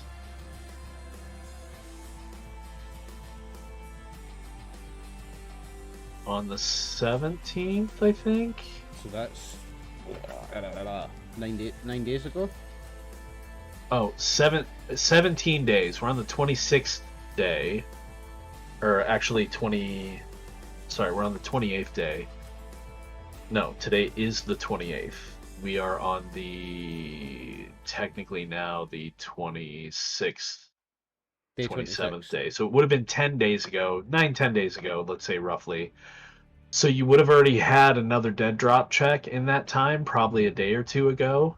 So that it'd still be another week roughly until she would be expected to pick up or check for anything. Yeah. So I don't know if you want to wait that long to try and get reinforcements from them, but well, I think it might be an option. We might want to. Depends how long it takes us to put a plan together and put our resources together. I guess it's an option. Keep it in mind. Well, the thing we can do is we can leave a message, and we can do a recon scout of what there is, so we can at least know what we're against. At least we could send her a message just saying we've had word from the father. You should come and visit us to talk. something like that. Okay, but again, she's not going to get that message for at least another week. Yeah. Roughly. Yeah. Well, so I don't know that you want to wait that long. We certainly need to scout the area to find out what we're facing. Yep. We need to get resources together in order to take it out. Need to have a word with Kang about getting some stuff put together on that. Mad genius. Again, all of that takes time. So the question is, Have you got any how bottles? long do you want to wait until you... I think it's going to be at least a matter of days, so I think it is worth thinking about getting a message to Sandra. So if you're thinking about getting a message to Sandra, but then you don't want to wait for her to come here, because that would be at least a week, right? Mm-hmm. You would probably be better off leaving a message of, we've located the father, this is where they are, we're going to save people, if you can get there, please come. True. Right? Something like that. Yeah, it depends how much time we want to take. If we want to make things happen faster, I guess. I mean, they've got our people, so we want to kind of move as fast as we can. That might be a better idea. Because I mean, I'll be straight up with you. The longer you wait, the more likely it is that people will no longer be there. But we can't tell her what our plan is in case the father intercepts the message. And well, I mean, there's a peace, green, a white flag, maybe. We have to pause for a second because my camera's bugging out. So think about that for a second, and we'll take a quick pause. Right. So, as we were discussing, we're in the War Council trying to figure out what to do. Last thing I mentioned was, if you want to get the Red Hand involved, possibly get some support from Sandra, but you're in a time crunch, it's probably a good idea to send them a message saying, this is where we're going and this is what we intend to do, but we can't wait for you, right? Mm-hmm. Now, I forget who it was that questioned whether or not the father might get access to that. It was me. That was Charlemagne or okay. So you have no reason to believe that your dead drop location is compromised. Yeah. So I mean, that's how cautious you want to be with that. That's up to you. We have no reason to believe that it has been, but on the other hand, we have no evidence that it hasn't been. That's fair. Yeah, that's fair. I'm not going to tell you one way or the other, obviously, but like I'm just saying. Yeah. Sure. So there's that as an option. There was some discussion about making some additional preparations. That's all great, but that all takes time. I'm going to tell you right now, you are on the clock. I have a clock. It is running. The question is that like when you're reading the letter, how implied is that, hey, you need to be here? Is there like applied timeline that the guy sent us? The letter's written on human skin covered in blood, mate.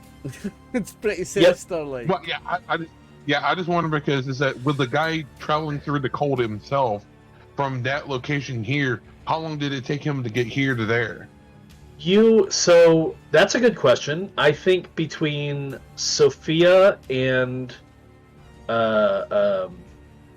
Jacob, the two of them would be able to give you. Well, Charlemagne didn't really spend time examining him. Those two did. So, but it's fine. Those two together would be able to figure it out. They could give you a timeline of the development of the lesions from the UV poisoning. It probably took him about almost 2 days on foot to get from where he was to you. Now, he also appears to have not been in a great condition for that 2 days, so he may have been starved, possibly tortured, before he was even set out on the road. But that level of damage from UV radiation, probably about 2 days, is what Jacob and Sophia figure. So if the clock started 2 days ago, and I will say, all of you are smart enough to recognize that the way the letter is worded, it's very sinister, it's very threatening. It's not a polite, hey, whenever you feel like dropping by. It's a, hey, if you want to see your people alive, you should come. Is basically what it boils down to. Yep. Mm-hmm. Well, my suggestion is that we send a stealthy scouting party to have a look at the place. The rest organize and get stuff ready, and we meet the two meet up part way, and we then head on. So, for example, if we send off a stealthy scouting party now, they head there, they look at the place, and we meet again at the mall. Okay? The party that stay behind organize, they prepare the additional stuff that we're going to use, and they then meet at the mall. And then we are halfway there to taking the place. So that shouldn't slow us down. So to give you a little bit of extra information as far as timeline for travel, if you're moving carefully so as not to be detected, you're looking at 2 shifts to cover the first hex, just traveling straight through, right? So it's 1 shift to move into this hex, and it's another shift to move into the second hex. So it'll be dark if you're just going straight. We're about 1 shift. It'll be dark by the time you get there. What's that? We're 1 shift from the mall, yeah. Essentially, yeah. So with the way that the terrain is, you're currently in dense urban center and ruins, right? So it's about a shift to move from one hex to another. Now, the hex that the subway tunnel is in is not as densely packed, but it's still about 1 shift because it can't get shorter than 1 shift. Otherwise, it'd be kind of weird to track. So you're basically looking at 2 shifts to get from the auto repair shop to the subway tunnel. That means if you leave in the morning, you're going to get there at night, and either you're going to have to camp or you're going to have to do whatever you're trying to do in terms of stealthy looking around at night, which could also potentially exhaust you. Yeah. Agreed. So what I'd suggest is that we move to the edge of the hex, about there, and locate somewhere to stop for the night. And then scout in the morning. We then head down towards the subway entrance and scout that during daylight. Return back to wherever we camped out for the night before nightfall, and then come back to the mall. Yep. So if you like, it's 1.5 days. Okay. So the way I'm working that out, just to give you an idea on how I'm doing the math, is you're looking at 2 shifts to move into the hex with the subway tunnel. Even though you're going to stay close to the edge, you're still in that hex. Mm-hmm. Then you're going to camp. Yep. Then you're going to take at least 1 shift. You're not doing a full scout of the entire hex. You just want to scout around the subway tunnel, right? For the subway, yeah. Mm-hmm. Right. So it's going to be about 1 shift to scout around the subway tunnel. Then you'll have another shift to travel if you wanted to move back to the mall, and then wait for the rest of the group to show up. So you're looking at 2 days, and then on the 3rd day, you and the rest of the group can invade the subway tunnel if you want to move that quickly. I do want to move that quickly. Can we move that quickly, Tim? You're in charge now. Well, as far as taking the place out, I don't know what other resources we've got, but since we're talking about going underground into the dark, if he's got the chuds or whatever we call those subsurface creatures working for him, they're not keen on the light. So, for example, we have a source of gasoline. Well, we have a big we have a source of gasoline. If we've got some bottles or something, Ken could make us up some Molotovs. Yeah, that's what I was thinking. He's looking at Tim. Is like, that's what I'm thinking about. Also, we do have the batteries, and I could probably make it like an improvised bright light You know, kind of thing that somebody can hold it and just probably could. You floodlight probably could deal? make an improvised floodlight. Yeah, to blind. Yeah. Yeah. So yeah, it's an idea. Making Molotovs is going to take a day to make 3 of them for one person who has the right materials and the skills to do so. Making a improvised like floodlight that's going to work off some of your batteries that I'll be kind and assume that you have been charging with the solar array. I'd like to appeal as a not as a rules lawyer, but as a physics of how long things take to do lawyer. I reckon it's going to be a lot quicker than a day to make 3 Molotov cocktails. You're literally just but I'm just going by the system and stuffing it in. I understand that, but I'm going by the system. So the reason why it's going to take a day is keep in mind where the fuel is. Right, yeah. We've got to go over to the farm. The fuel, So, look, we could fill one of those containers with us and take it with us, and I can make the stuff as we're going. No, you can't. That's not how crafting works. Okay. Walking along. The way the system, the system works, you have to do crafting, and like crafting takes at least a day to do certain things. Right? You can craft a certain amount of ammunition in a day. I'll let you craft. I'll be nice. I'll let you craft more than 3 Molotovs. That's what I'm appealing for. It's more than 3. I will allow more than 3, but we'll make it. I'll figure that out when we get to that point. But you'll be able to make several Molotovs in a day once you have the appropriate stuff. Making a floodlight of some kind of man-portable floodlight will take a day. And now, if you have different people with crafting abilities, you could have each of them do a different thing. But right now, really the only crafter you have is Kang. Kang's the main man for it, like. So you're kind of going to have to pick and choose based on the timeline that you're working with. Because if it's going to take you guys 3 days to get ready with the scouting, that means that whoever is staying at base and crafting essentially just has 2 days to craft. So you're going to be able to make 2 things. You're going to be able to make a bunch of Molotovs. I'll say you'll be able to make enough Molotovs that every person in the assault party has 1. I think that's fair. I'm hoping that's going to be at least a dozen people, so sounds good. Well, I'm already assuming you're probably bringing at least 5 fighters that are NPCs with you, if not more. Yeah. Us plus 5 you mean. Yeah, definitely. I think... Can I ask a political question? Oh, sure. Yeah, go ahead. We've been in contact with Miss Fenn. Uh-huh. But what is the Red Hand's view of the children? Do we know? Dislike, yes. Okay, so what they couldn't remember, and I'll go ahead and remind you of, because I'm fairly certain I did tell you this with Sandra. So first of all, no, Tim, you were around when Sandra was there, when Sandra showed up.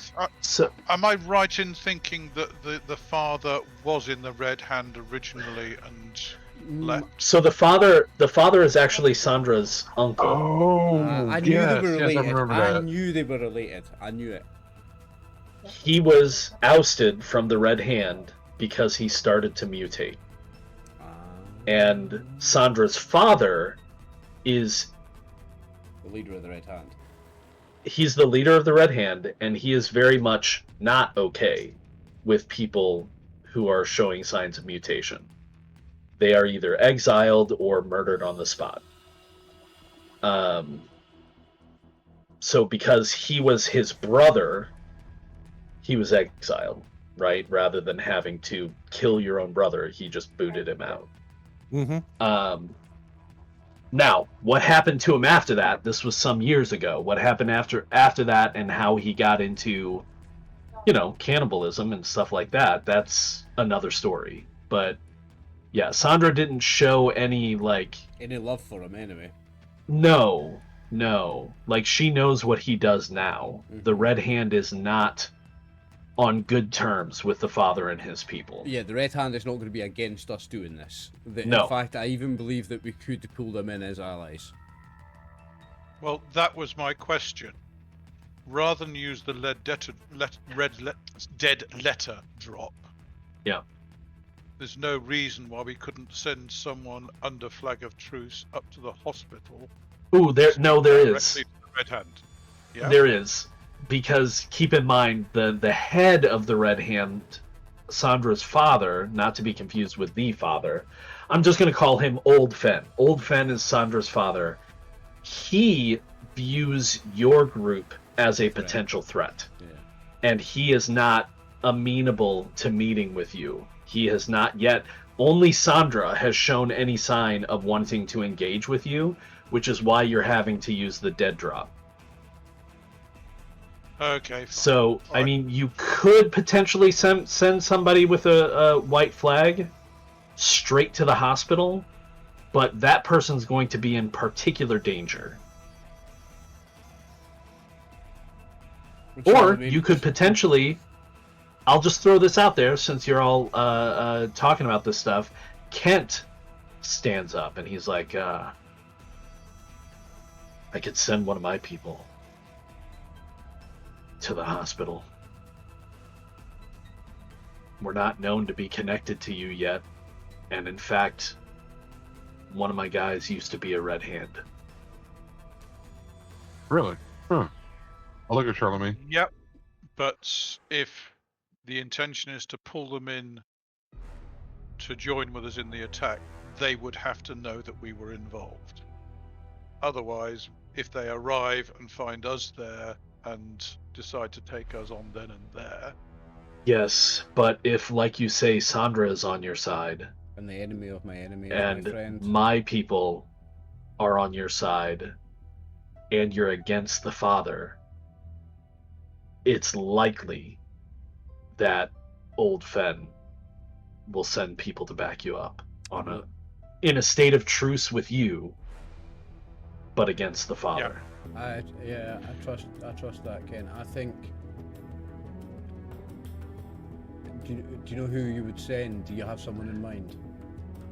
I do. Like I said, one of my guys used to be with the Red Hand. He parted on good terms with them. He was not exiled. So you basically, how about we just bring him into the War Council then? Ken, what do you think? All right. So he goes out. Is there anything you want to talk about while he's gone? I told you. While he goes to get his guy? I told you Kent was on side, guys. We need to trust him. Right, well, we got to figure out who we're going to send out for the scouting party. Yeah. All right. Who has good stealth skill? I mean, I got skill and stealth. King's like, I've been sneaking around for a little while and kind of picked up here and there. Kang has survival, doesn't he? Mm-hmm. And I have the iron stomach, so that helps out a lot. It does. Does anyone have stealth? I think Abigail does, right? Oh, you do. You're on mute, Brian. Yeah, I have sneak and survival. I think Sophia might have sneak as well. Sophia is now an NPC, keep in mind. So she just has skill. Yeah. Yeah, Abigail, you. Yeah, I'm thinking if you want to do a stealth recon, that should probably just be players. Yeah, and I think Abigail takes the lead on that one. I think Abigail is our. Well, Abigail or Tim. Yeah. It might be they both 6 of one, half dozen of the other with their skills. Both of us could go. Yeah. It's just a matter of who you two want to play. I'm probably going with Kang so he can get a better idea what to deal with. But then Kang won't be preparing things. Yeah, that's true. That's true. We need Kang building and preparing, mate. That is what he's the best. Yeah, I know. It's just his mind is like he's frowning. He's just like, yeah, that's true. It's like he's looking at Jacob's probably walking around. It's like, how's the new kid doing?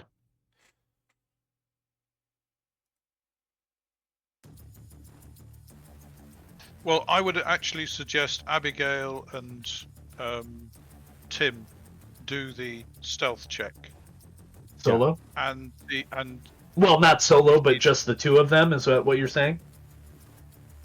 Well, if we're the only ones with sneak, and it is a scouting mission, sure, with sneaking around, because it's almost certain that the father's going to have sentries, etc. there.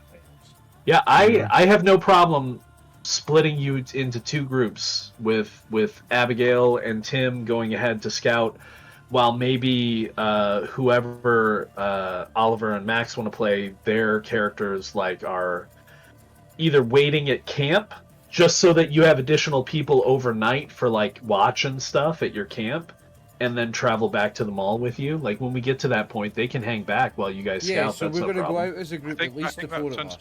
Yeah. And then the two of them are going to go further. When we get closer, okay, the two of them will do the scout. Sure. And then you guys might even be able to work on something during the day at the camp while they're gone, right? If you come up with something, right? Although you guys don't really have the fix skill, but maybe you can do some scavenging and maybe find something, right, in the local area. Okay, so we're going to do that. You're going to... and Kent comes back with a shorter, leaner-looking gentleman who, now that you recognize, is wearing a lot of red. Yeah, okay. And introduces him as Peter Turov. This is Peter. And Peter says, Piotr. Yeah, I said that, Peter. Piotr. I know! This guy got the KGB gunslinger's gate walk with him. No. Damn, that would have been hard, dude. But, we've got an ex-KGB there. Well, he is armed, though. I mean, I'm assuming you haven't disarmed any of absolutely Kent's not. people. Okay. Absolutely not. So he is armed. He has a pistol. He looks like, he could probably handle himself. And he's like, Peter used to be with the Red Hand. He went off on his own to look for his sister, which, unfortunately, I helped him find. And since then, he's been with my group. Give him a big handshake. You notice he said he's been with my group, not they've. Not the sister, yeah, I noticed that. I did pick up on that. So I will give him a handshake and then put my hand on his shoulder. Peter, it's great to have you on board. And I'm not saying it, but I'm going to give him a look that says, I'm sorry about your sister. Okay. And he says, you want me to go talk to the fence? Do you know the old saying, Peter? The enemy of my enemy is my friend. That's the angle we're going down here. Kent told me you have good relationship with Sandra, I think. If I approach her and we go to her father together, Sandra's we can good people, get some extra hands. Yeah. I trust that you are still on good terms with them and you're not putting yourself in danger, Peter. I wouldn't want you to put yourself in unnecessary danger. It has been a few years, but I think I will be alright. I think you'll be alright as well, and I look him up and down. Yeah, you'll be alright. As if to say, yeah, you can handle yourself. It's a great thing you're doing for us. This is the father needs to be stopped, and we're going to do it. But we need all hands on deck. Red hands, our hands, your hands, frostbite hands, everybody's hands. Dog's paws. So, in response to that, Kent says, there. Now let me see the child. Come, you can talk to him with me. After we're done here. Of course. You can come with me to talk to him. Is that alright? Is there anything else you want to talk about? Like, how many are you going to try and... So, keep in mind, your people are relatively limited at this point. You have... let's go back to the repair shop. You have, some obviously, armors, Abigail... some leather armors. We've got some guns. No, I'm talking about just people. So you have Craig. Yep. Fallout is still not well enough. Nope. You have Sophia. Why is Sophia taking damage? It's That's weird. I say that every session. It's because I haven't changed her into an NPC yet. I'll take care of it. You have Carlos. You have Francisco, that we keep forgetting about. You have Rosie. Francisco's one of Max's characters, right? No, Brian's. Brian's. I think, right? Yeah. Francisco. You have Kang. And then it'll be Jacob, Charlemagne, Tim, and Abigail. So you don't have a lot of people. But, Kent has just brought in a lot of people. Yeah. So I'm hoping Kent could maybe send out a scavenger group or two. Because we still need to do that. I'm not even thinking about that. I am. Is Kent willing to have some of his people come with us for the assault? That's what I'm asking. Like, are you going to try to convince him to bring people with the assault? Oh, yes. How? Yes, if he has people that he feels are good in combat, then from them. But we don't want him to put people at risk who wouldn't be good in combat. Keep in mind, he does have some older people who are definitely not combat ready anymore, and there are some children as well. But exactly. I'm going to need somebody to make a talk roll to try to convince him. I'll get that. He'll bring some, but how well you do on the roll is going to determine how many. Yeah, I'm going to do that roll. Talk. And it's charisma, right? Yes. Good. And what are you saying to him? We need your best men. We need all hands on deck. We're desperate here. We're going to the Red Hand. We need your men as well. This father is a threat. This father is a threat to all of us, and it's only if we pull our forces together as hard as we can, as quick as we can, and strike, is we're going to have a chance here. We need the numbers. We need your men. I need you. And I hate to ask, but I need you to put your men's lives on the line with us. I'm gonna have to try and assist Charlemagne here. Okay, yeah. What do you want to say? The letter mentions others who he's captured, which may well be some of Kent's. Oh, men. we've already said that to him. Yeah, we've already said that. Yeah, but it doesn't hurt to remind him in this conversation. You're right. It doesn't hurt to remind them. You're right. Okay. So is that an assist, or is that just Dave reminding me of the fact? Oh no, Dave can make an assist roll. Well, I don't have talk. The question is whether I could say that without having to do an assist roll. Oh, I mean, still make a roll. If you fail, it won't hurt anything. Okay. Untrained plus charisma. Look at that. Look at that. See? That's a +1, is it? So yeah, that's gonna give Charlemagne a +1.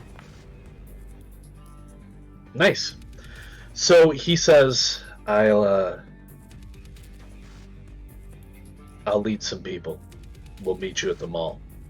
Excellent. Or outside the mall. You guys still haven't explored the mall because I still haven't finished the mall. I need to get that done. There you go. There's your I mean, the mall is essentially a mega dungeon. Like it's. Oh god, that's like quite a few. Yeah. Okay. So we'll meet at the shop at the entrance to the mall and stay without going in. Yeah. Yeah. Meet at the How about you meet at the food court of the mall? Food court of the mall, exactly. Oh, that's in the middle of it. Well, it's the way that I've designed it. It's actually first floor central to everything. There are 2 wings, several stories. It's a big mall. But yeah, you'll be meeting somewhere around there. You won't be exploring the mall. You'll just be meeting and camping there. Okay, so do you want Piotr to tell the Red Hand that as well? Yes. To try and get them to show up at the mall, or just show up at the sewer tunnel? I think it's if we meet at the mall, then we can coordinate the attack on the sewer tunnel. Agreed. Okay. Yep. Okay, so we have our plan. Go ahead. And hopefully, Piotr going to the hospital, and then the Red Hand coming from the hospital to the mall. The party getting some petrol from the farm and turning that into Molotovs, and while somebody's getting the petrol, making the kind of intense light or whatever Kang's thinking of, and then travelling to the mall, and us heading south, scouting, getting back to the mall. Hopefully that will all happen and reach about the same time. Right. We'll see. And so hopefully even if Piotr doesn't get any Red Hand to join, he should make it back to the mall. He should get back in time, yeah. It's a beautiful Correct, plan. yeah. If all the things happen, ideally, great plan. Great plan until we get there and there's 1,000 of them, but still, it's a great plan. Plans never go out the way you want it, so... So, I believe it's Mike Tyson, the famous quote, everybody's got a plan until they get punched in the mouth. 3 days' time, the large party will move towards from the rough area of the mall, towards the sewer tunnel. That's the hope. Okay, that's the hope. Okay, and then... And I honestly don't think... I mean, unless we just launch an attack now, without doing any preparation, I don't think we can do it any faster. No, I think that's as fast as we can do it. Yeah, agreed. I think it's as fast as we can do it and be prepared. I think we need to take the 3 days to at least try and gather all those people that we can. Get a couple of resources together. Well, and you guys will still be doing something while that's happening in the background, right? Yeah. So, yeah. Gives Kang time to do this thing, though. So this all happened during the morning shift. Are we on the next day now? Are we on, sorry, the 29th? No, this is still the 28th. Still on the 28th. Right, okay. Oh, yeah, because I'm going to say it's... 6 in the morning we started, wasn't it? That was 6 in the morning. Yeah. So I'm going to say it's about noon now, after you talk to everybody, figure all this stuff out. Actually, we'll have you go talk to Albert with Kent before noon hits, right? Before we're into the next shift. Yeah. So does anybody else want to do anything while Charlemagne takes Kent to talk to Albert Barker? Probably Kane would probably look over the map that they were given, where that is to whatever map we may have of the area, and kind of mark it on the other map that we have here, so we don't have to carry the one of leather. So at least subway here, you know. Okay. And he's just kind of playing out like what kind of stuff we need. Yeah. So just from looking at it, it's fairly obvious that it's in. You know, if you're looking at the map, the subway tunnel is kind of at like a cross of two major roadways, and where there's some more dense buildings. So it's looked like this is kind of an outer line of that subway that would then head into the main portions of the city. So it should be relatively easy to find once you get down in that area. Now, whether or not you're going to be able to find side entrances or things like that, which I think Tim is interested in looking for with that recon, that's another question. We'll see when you get there. But yeah, it should be relatively easy to find. You can mark it on your map, and that way you don't have to handle the hand-drawn, scrawled map anymore. So yeah, let's then go with Charlemagne. Is anybody else joining Charlemagne and Kent in that office with Albert Barker, or are you going to let them handle it? The more people there are to hold this idiot back if we need to, the better. Charlemagne's not the strongest. If I have to restrain this guy, I might be able You probably either want Tim or Abigail in there, honestly. Well, Abigail will come in. I'm not necessarily... Come on, Abigail. Muscles. You can be the bodyguard. Thank you. Abigail's dexterous. She's not really strong. I don't know that Abigail's what anybody in your wiry. group... She's got that wiry strength. She's torque. She's got that torque. Sure. What you mean. Yeah. That's What she's got the torque. She's got that torque I kind of strength. Yeah. Yeah. Okay. So well, I can go in as well to help restrain Charlemagne. You don't need to restrain me. So, let me ask you this too. I guess I should have questioned this before. Did you want anybody going out scavenging today? Probably for food. I mean, you have plenty of people that could have gone out. Do we think it's safe? I mean, given what's happened this morning, I honestly doubt very much whether we would send somebody out. Yeah, I think you have enough food for a while. There is it enough wouldn't. food that we could take a day off scavenging food. You could probably take a few days off with what Kent and his people have brought in as well, if you really want to. You could probably just put the scavenging aside until this is all settled. This is true. If you want to make sure that everybody's safe. If you want to just be like, nope, curfews, lockdown, nobody goes out, everybody is protected. Absolutely. I think you're Yeah, bang on that there, makes more actually. sense. Okay, that's We've fair. lost I two just of wanted our to make number. sure We're going that's... to try and rescue them. Let's not lose any more of our number while we're organising to save two. Okay. So cool. Then we don't have to worry about that. So then, yeah, you guys will go in and speak to Albert Barker. You walk in with Kent. As Charlemagne, I'm assuming Charlemagne's going to enter the room first. Yeah. With Kent behind you? Yeah. Okay. Albert, someone's... And Abigail behind Kent? It is just a normal doorway. You're not going to be able to all walk in at the same time. So I'm going to say... Yeah, I'll be behind Ken. Albert, someone's here to see you. So as you step in, you feel Kent push you to the side. No, Ken. Knew this motherfucker was going to do this. And just give me this, because it's going to be fun. He told you he's not going to kill him. He's not going to kill him. So Kent crosses the room to your eyes faster than he should be able to. And he grabs Albert by his throat, lifts him up, and slams him against the back wall. And you can see, you may not have noticed before, but you can see that Kent's right hand is covered in a glove. And as he lifts Albert up and extends his arm to slam him against the wall, his sleeve gets pulled back, and you can see what looks like scales on his forearm instead of skin. Kent, drop him! And Kent leans in and looks into Albert's eyes. And he says something. And Albert's like, no, I didn't want to. No, I didn't want to. And he puts him down. He just puts him down gently? Yeah. Okay. And he steps back. And Kent turns and looks at you and says, I think he's okay. He's gonna be okay.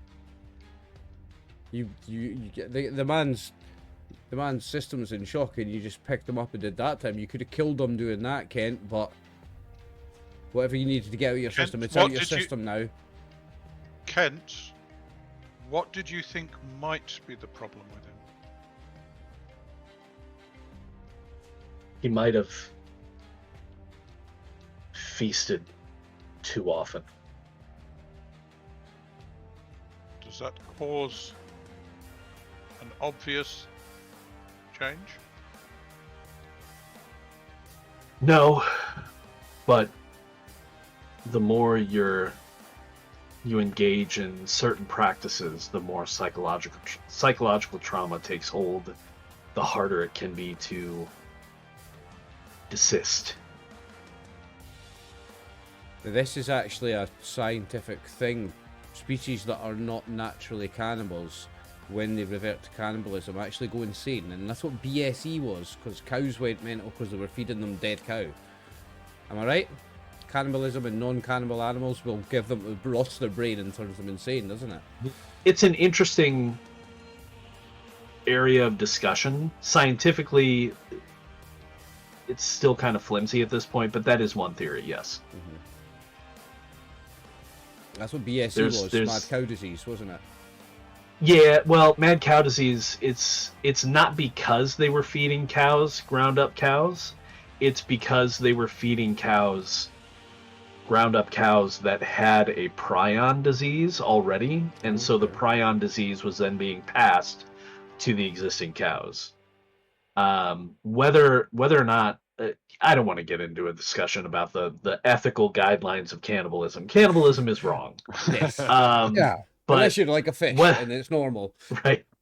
But whether or not there's actually any deleterious effects because of cannibalism, it's not necessarily because of the cannibalism. It's because of it's easier to pass things along. So if a human were to be carrying some kind of a disease or viral infection or something like that, and they were to be consumed by another human, that would be easier to pass because it's basically the same organism. That's also why it's easier for humans to get infected by things from like pigs, because pigs have very similar biology to humans. DNA, yeah. So it's all interesting, but yeah, cannibalism is wrong. But yeah, he's basically saying Kent tries to explain that the father breaks you to make you one of his followers. And if a person can be freed early enough, or if they fight too hard, they can be saved. And he thinks that he's like, maybe why he sent this guy and abandoned him. Because he fought it too hard. Yeah. Yeah. And possibly was hoping that he would just die. Yeah, I think not realizing that he would actually got the feeling in the survive. back of his mind that he saved this man's life today, for a start, by going out there and, you know, with the flag of peace and accepting him. I may have saved his life. You may have, yeah. In more ways than one, actually. Mm-hmm. So yeah, Kent actually, he seems very, very controlled, and he says, will you give me just a few minutes alone with him? No. I promise I won't hurt him. I can't leave you alone after what you just did with him, man. Can't leave you alone, What do you need to be alone with him for? What I have to say is for him to hear only. Okay, and what do you need me to do? You want me to cover my ears? I can't leave you alone with him after what I just witnessed, Ken. You must understand. So he notices that there's a window in this room that connects to the auto shop area. He's like, have somebody outside the door and watch me through the window if you want. And I hold the cross around my neck. I'm literally a priest. I take confessions. I keep people's darkest secrets, and I cannot tell it to a soul. You can say things secretly in front of me. Make a talk roll. Come on with the talk. Let's go. Man, you get all those extra buckets and edges up here. That. Ooh. Okay. He's like, you can stay. And he looks at Abigail. He's like, just you. Yeah, I'll look at Abigail and be like, I'll nod to say, yeah, please, Abigail, if you just leave me and the two of us. I'll wait on the other side of the door. Thank you, Abigail. He says, you cannot reveal this to anyone else. I'll look up. Swear to God, son. So he sits down. Do you want to mute? No, you guys can all hear it. No, you can all hear it. It's fine. I mean, I trust everybody not to use meta knowledge. This is just story. We're all very experienced players. Right. So he sits down next to Albert gently and puts his hand on Albert's shoulder and starts to talk to him about how he was one of the children. And he had nothing. And he was taken in by the father, and he, unlike apparently Albert,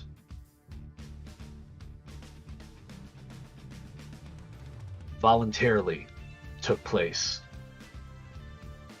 in the father's baptismal feast. And he believed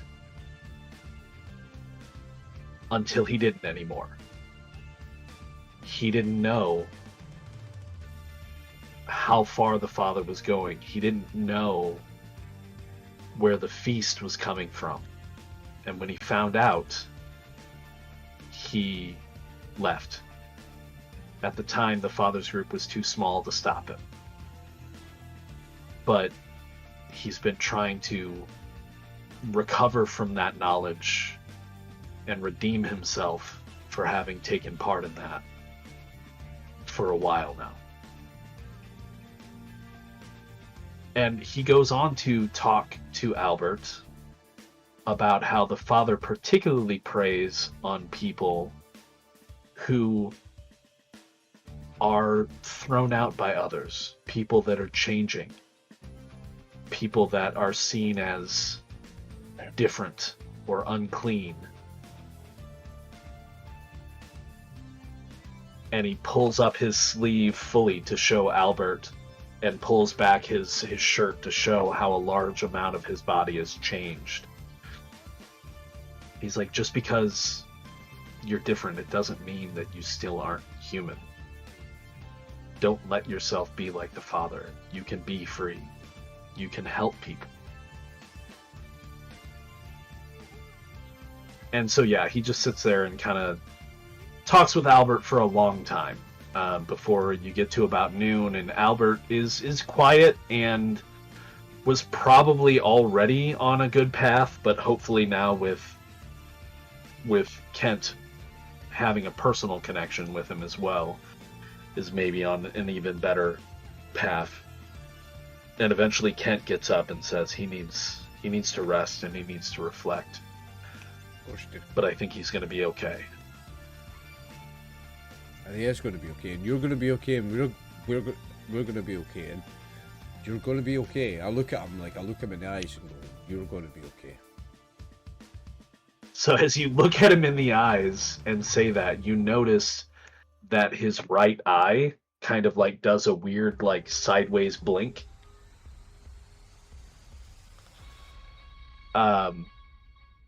He says, I know. Oh shit! Like the second eyelid, like a reptile. Uh-huh. Wow. He just, wow. Shit. Okay, so noon. Second shift today. What are you guys doing? Is the recon team leaving today? Yeah. Or are you leaving tomorrow?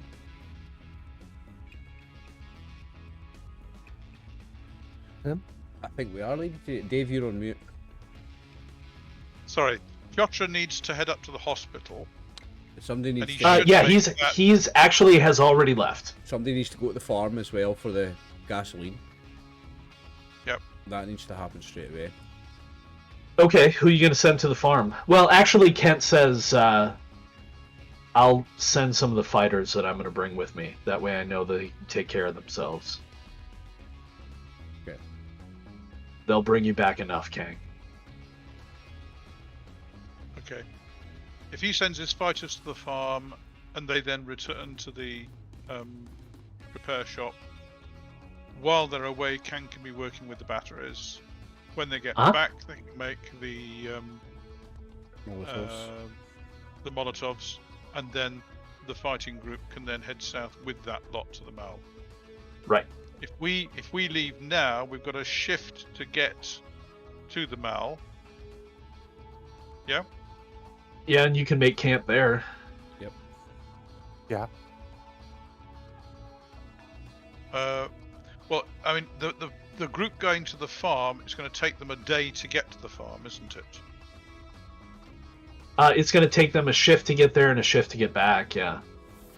Which is 12 hours. hours. Is that? Oh no, I'm sorry. You're right. It's going to take 2 shifts to get there. They'll probably have to camp there overnight. 12 hours there. And then they'll be back in the tomorrow evening. Yeah.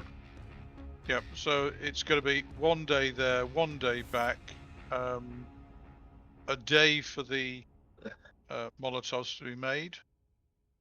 No, the Molotovs can be made in the same day as they get back, because Kang can just kind of rest during the day and make them when they get back.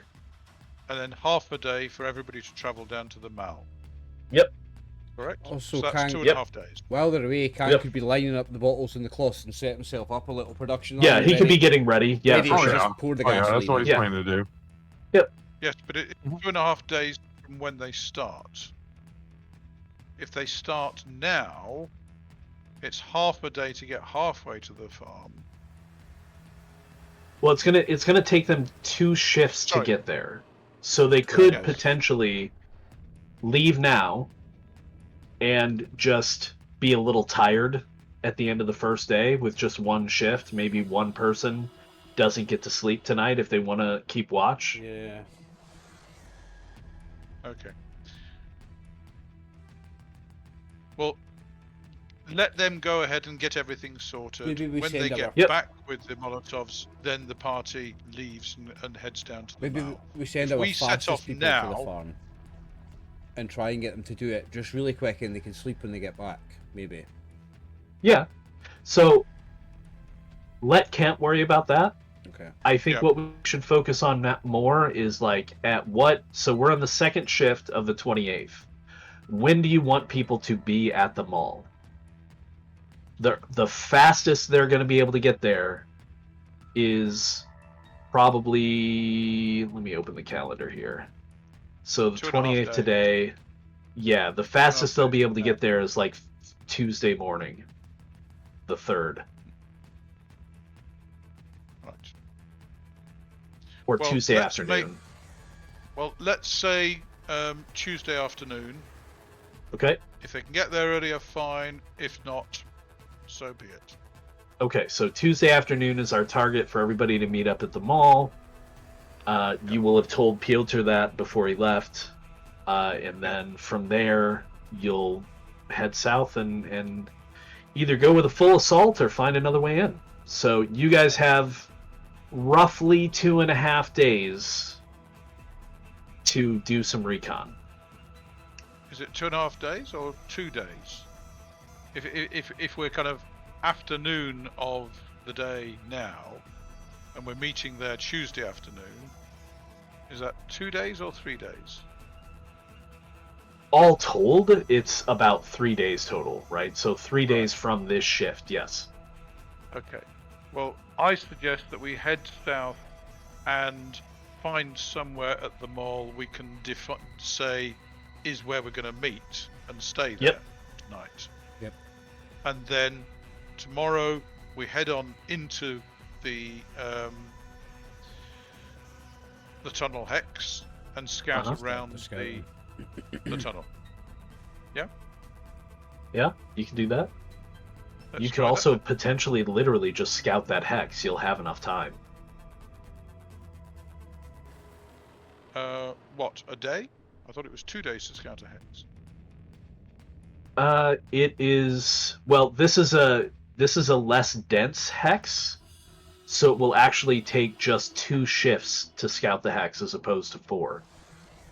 Okay. But it's going to take a shift to get there, isn't it?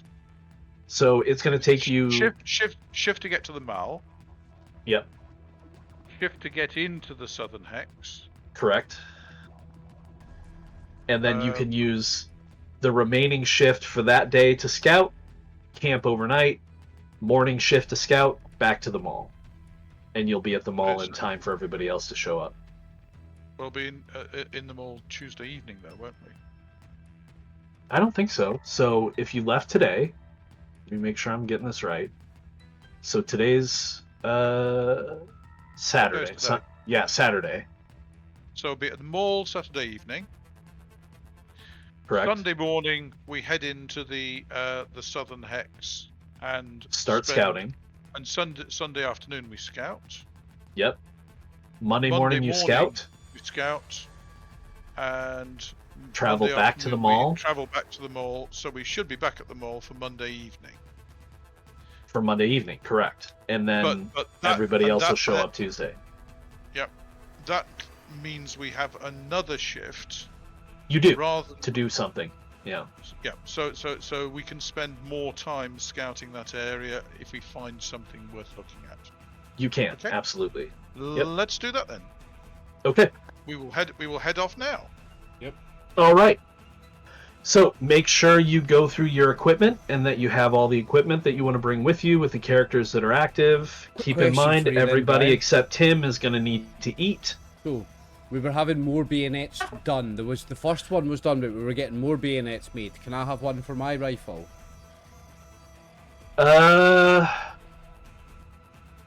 I'm sure we were getting a few bayonets. Yeah, we can say that somebody worked on a bayonet today. Kang it was on could the have list. gotten a bayonet done. So... I know it was on the list, but again, we've been doing other stuff this morning. Right. But yeah, I'll let Kang have spent the morning shift finishing up a bayonet for your rifle. Nice. So let me. So yeah, I'll take care of that in a second. What else do you want to do? There were the two. Oh yeah, look at your equipment. There were the two random items you took on my list. Do you remember what they were? Was that? I do. A gas mask and a book. You haven't really looked at them yet, and I haven't statted them up yet. I've got some. The gas mask I remember did not have filters. So yeah. So can we move those to the repair shop list, and you know what they are? Yeah. Are those on your sheet? They're on my sheet, taking up. Just taking up 2 encumbrance. Yeah, just move them over. I'm gonna get rid I'll of know what they are. 3. So there was 3 tech level 2 scrap on my sheet, so I'm taking them off my sheet and putting them in the. Put them in the repair shop, sure. In the repair shop, yep. So that was level 2. Did I say level 2? I did, didn't I? 1, 2, 3. What else do I need to carry? I've got torches. Do I need to take a water jug with me? I've got the camping kit and a first aid kit. So generally you are expected to have a water jug with you if you need to have water, but considering the setting and the fact that you can kind of boil water wherever you are, I'm not as... You guys don't really have to have water jugs. You do need to have your winter clothes in case the weather is bad. Yep. You probably want to have a sleeping bag, which is going to make it easier for you to rest, and you guys destroyed your sleeping bags last session to make rope. There are some sleeping bags in there though if you want to grab one. I will take a sleeping bag, please. Yep, I'm taking a sleeping bag as well. Yep, if you're going to take one, just move it over to your sheet and make sure to delete it from the auto repair shop. Yep. I'm gonna take one. Everybody well armed and armored. Yep, there's some weapons in there. There's an extra rifle. So I think I've got more than enough weapons here because I've got an axe, a combat rifle, and a knife. So I can maybe leave the axe. Well, if we're putting a bayonet on your rifle, you're going to have the equivalent of a spear as well. Yeah, so I don't need the knife really. Well, maybe I do, because a knife can be used. That's your call. Combat. Yeah, I'm going to keep the knife, but I don't need the axe. But you probably don't need the axe. Yeah, so I'll put the axe back.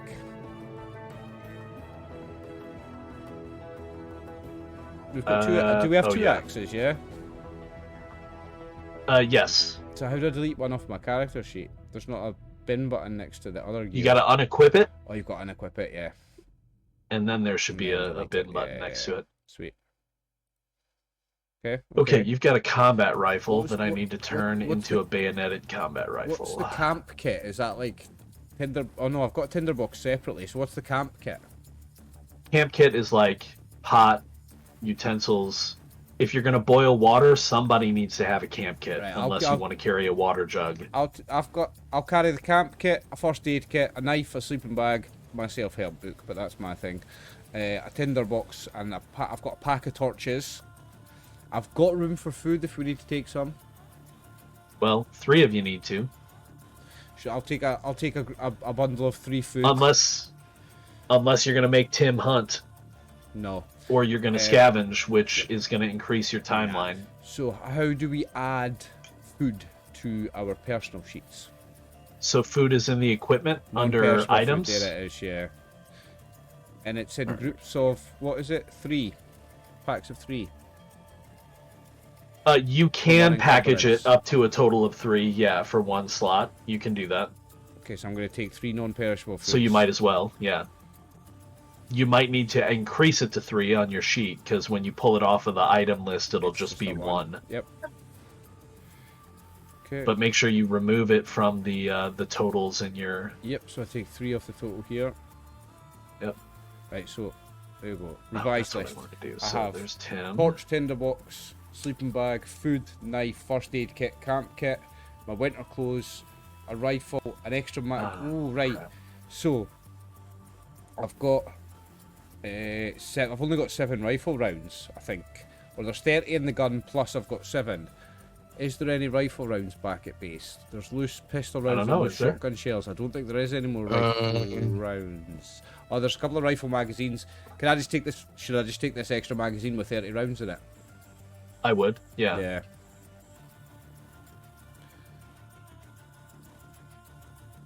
So I think the only one that uses a shotgun is yeah. You've got a combat rifle. I've got a combat rifle. So He does, yes. So I've got 30. And what I'll do is I'll drop the 7 back. So the rifle magazine was 7. I'll put in here. So unequip that and delete that. Well, if you've got spare rifle rounds, I'd be grateful for some, because I only have 11. Oh, right. Well, okay. I am taking that 30 off. And so rifle magazine. Give him the 7. Give him the 7 out of your magazine, and then take the full mag. Caliber? So I've just no, they're same. I've just dropped the 7. I'm not mean enough to make it to do calibers. Rifle rounds are rifle rounds. Pistol rounds are pistol rounds. I've just dropped them back in the camp sheet, Dave. There's actually a magazine with 7 there and a magazine with 18. So I'm just going to delete the 7 and combine them and make that into a 25. Well, no. If you give me the 7. Well, you should still have a rifle magazine with 0 in. There's 2 magazines there, one with 25 and one with 30. Just take one of them. Yeah, but you've just deleted a rifle hang on. magazine. You've just deleted a rifle magazine. There should be a rifle magazine. The magazine is still an item, yeah. That's okay. That's okay. I'll just. And in fact, what I would do, make that 0. what I would do, is I would reduce both of those magazines to 0, and then just give. How many was it total? 25 loose rounds to Tim to add to his loose rounds. Yeah. Okay. So if I just delete that one off the party, off the group, off the thing, add 25 loose rounds to your. Now I don't know how many loose rounds you can hold total. I don't remember what I set that to. I think it was just 25 for rifle. Yep. So you might need to take a second loose rounds item to track that. Will do. If that makes sense. Okay, so I think I've got you set up with your combat rifle bayonet now for Charlemagne. Yeah. How many rifle rounds do you have total, Tim? I've currently got 42, which is a full rifle and 6 reloads. Well, I've got 60. I've got a full rifle and I've got a full magazine, and there's still 30. There's still a full magazine with 30 in the shop. Should we leave them there, or should we take them? Don't think there's probably a good rifles. idea. Well, given that you've got to fire bursts of 3, don't you? Yeah. You might want to take him. He doesn't have to fire bursts of 3. He just gets a bonus if he does. I'm just going to take that other rifle magazine as well then. Yeah, just take it on you. Because keep in mind too, when you... The thing that's very specific about the combat rifle is that when you want to reload, it takes a full action to reload a weapon, right? A firearm. For Tim reloading his, which is just 6 rounds, that full action is just plugging in 6 rounds. For you, it's swapping the mags. Taking the magazine out. And so if the mag isn't empty, you're effectively, like, if there's 5 shots left in this magazine and you pop it, you now should have a magazine in your inventory with 5 rounds in it and a 30-round magazine in the rifle. Does that make sense? Okay, so because you can't just swap rounds between magazines in combat. You literally have to go the full magazine. Which makes sense. I mean, that's how it is in real life. I feel pretty tooled up now. I've got the bayonet on my rifle. Does that add automatically to attacks, does it? Yep, it should, nice, yeah. Nice, it does, yeah. Let's see. So, anybody else have issues with stuff that they're carrying or have questions? No, I'm loaded. You're loaded? You got enough rounds? Yep. I'm loaded. Do you have 15 food? extra rounds for the shotgun. I have food. Okay, and Jacob grab some food as well? No. Yep, I'm going to grab some food. I grab perishable food because that's fine. Yeah, might as well. Yeah, it's going to be cold. We did determine, Brian, that your winter clothing, I know it's heavy. It weighs 2, right? Yeah. Your winter clothing is not always necessary unless you're in a weather event. But there's also the problem that, like, if you're not fully covered, you could also be suffering from exposure because of UV radiation. So it's probably best to just be wearing your winter clothing anyway. Oh, yeah. It's always on. Yeah, but if you get into dire straits and you need the room to carry stuff. Also, keep in mind, everybody, that if your readied inventory goes over by a bit, that's fine. It just slows you down. Yeah. It doesn't mean you can't do anything unless you try to get too heavy. I've got space. I've got 6 space installed and 1 space in readied. I feel comfortable about my loadout. Nice. Okay. Good deal. So I think everybody's good with weapons. We've got ammo figured out. I think we're ready to head out, but we're also kind of at the end of the session. Also at that time, yeah. Yeah, right? Oh, yeah. So it looks like we're going to get into scouting and that fun stuff and what happens there next session. So we will end the session as we always do with experience. Everybody gets a point of XP automatically. Boom. You didn't explore. Nope. You didn't really deal with any threats. But there's a lot of RP done today, and I think a lot of good RP and a lot of planning. So I'm going to go ahead and give everybody another point of experience for that as well. Okay. So that's for dealing with issues and handling situations and getting ready. I think that deserves a point of experience. And so yeah, anybody level? Probably not with just 2 points. No. Nope. Yeah. Don't think so. Yeah, I didn't think I'm so. 2 points short. Okay, well you'll probably get there next session That then. doesn't level me. Or dead. What is it for 6? What was that? What is it for level? I think we said last time Level it 6 was is 27. 27. Still- Yeah. still a Okay, ways yeah, I got away. a little bit to go. I'm a couple of sessions away from that. How are we doing on condition for everybody? I know that Charlemagne stress. now has a point of stress. That's it. Everybody else fully healed, no stress, no strain. Yeah. Yeah, I'm I good. still have fine. 1 strain. Oh, you still have 1 strain? Well, you'll get that the next time you sleep today, so that'll be fine. Alrighty, well that's a pretty good place to start. What were you saying, Tim? I was just about to say, that assumes we find somewhere safe to sleep tonight and don't have a problem. That's true. That's true. That is a big Find it- assumption, we'll find out that in considering 2 some of your weeks, I previous guess, rolls. yeah. Yeah, so I'll see you guys in 2 weeks. Yeah, okay. That is Thank it you. for today. Thank you. Many thanks, Tim. I will round Thank us. you, Bob. I'll round us up and close us out. So thank you very much, Brian, for the game. It was fantastic. A lot of interest in role playing this one tonight. It was really fun. I'm loving this campaign. It really is one of my favourites. It's absolutely fantastic. I've got a great group of players as well. The campaign, the characters, the story, the system, everything has just been absolutely fantastic, and I'm really loving it. So, Brian, thank you. Brian, Max, and Dave, thank you all. Viewers, as ever, thank you very much for watching.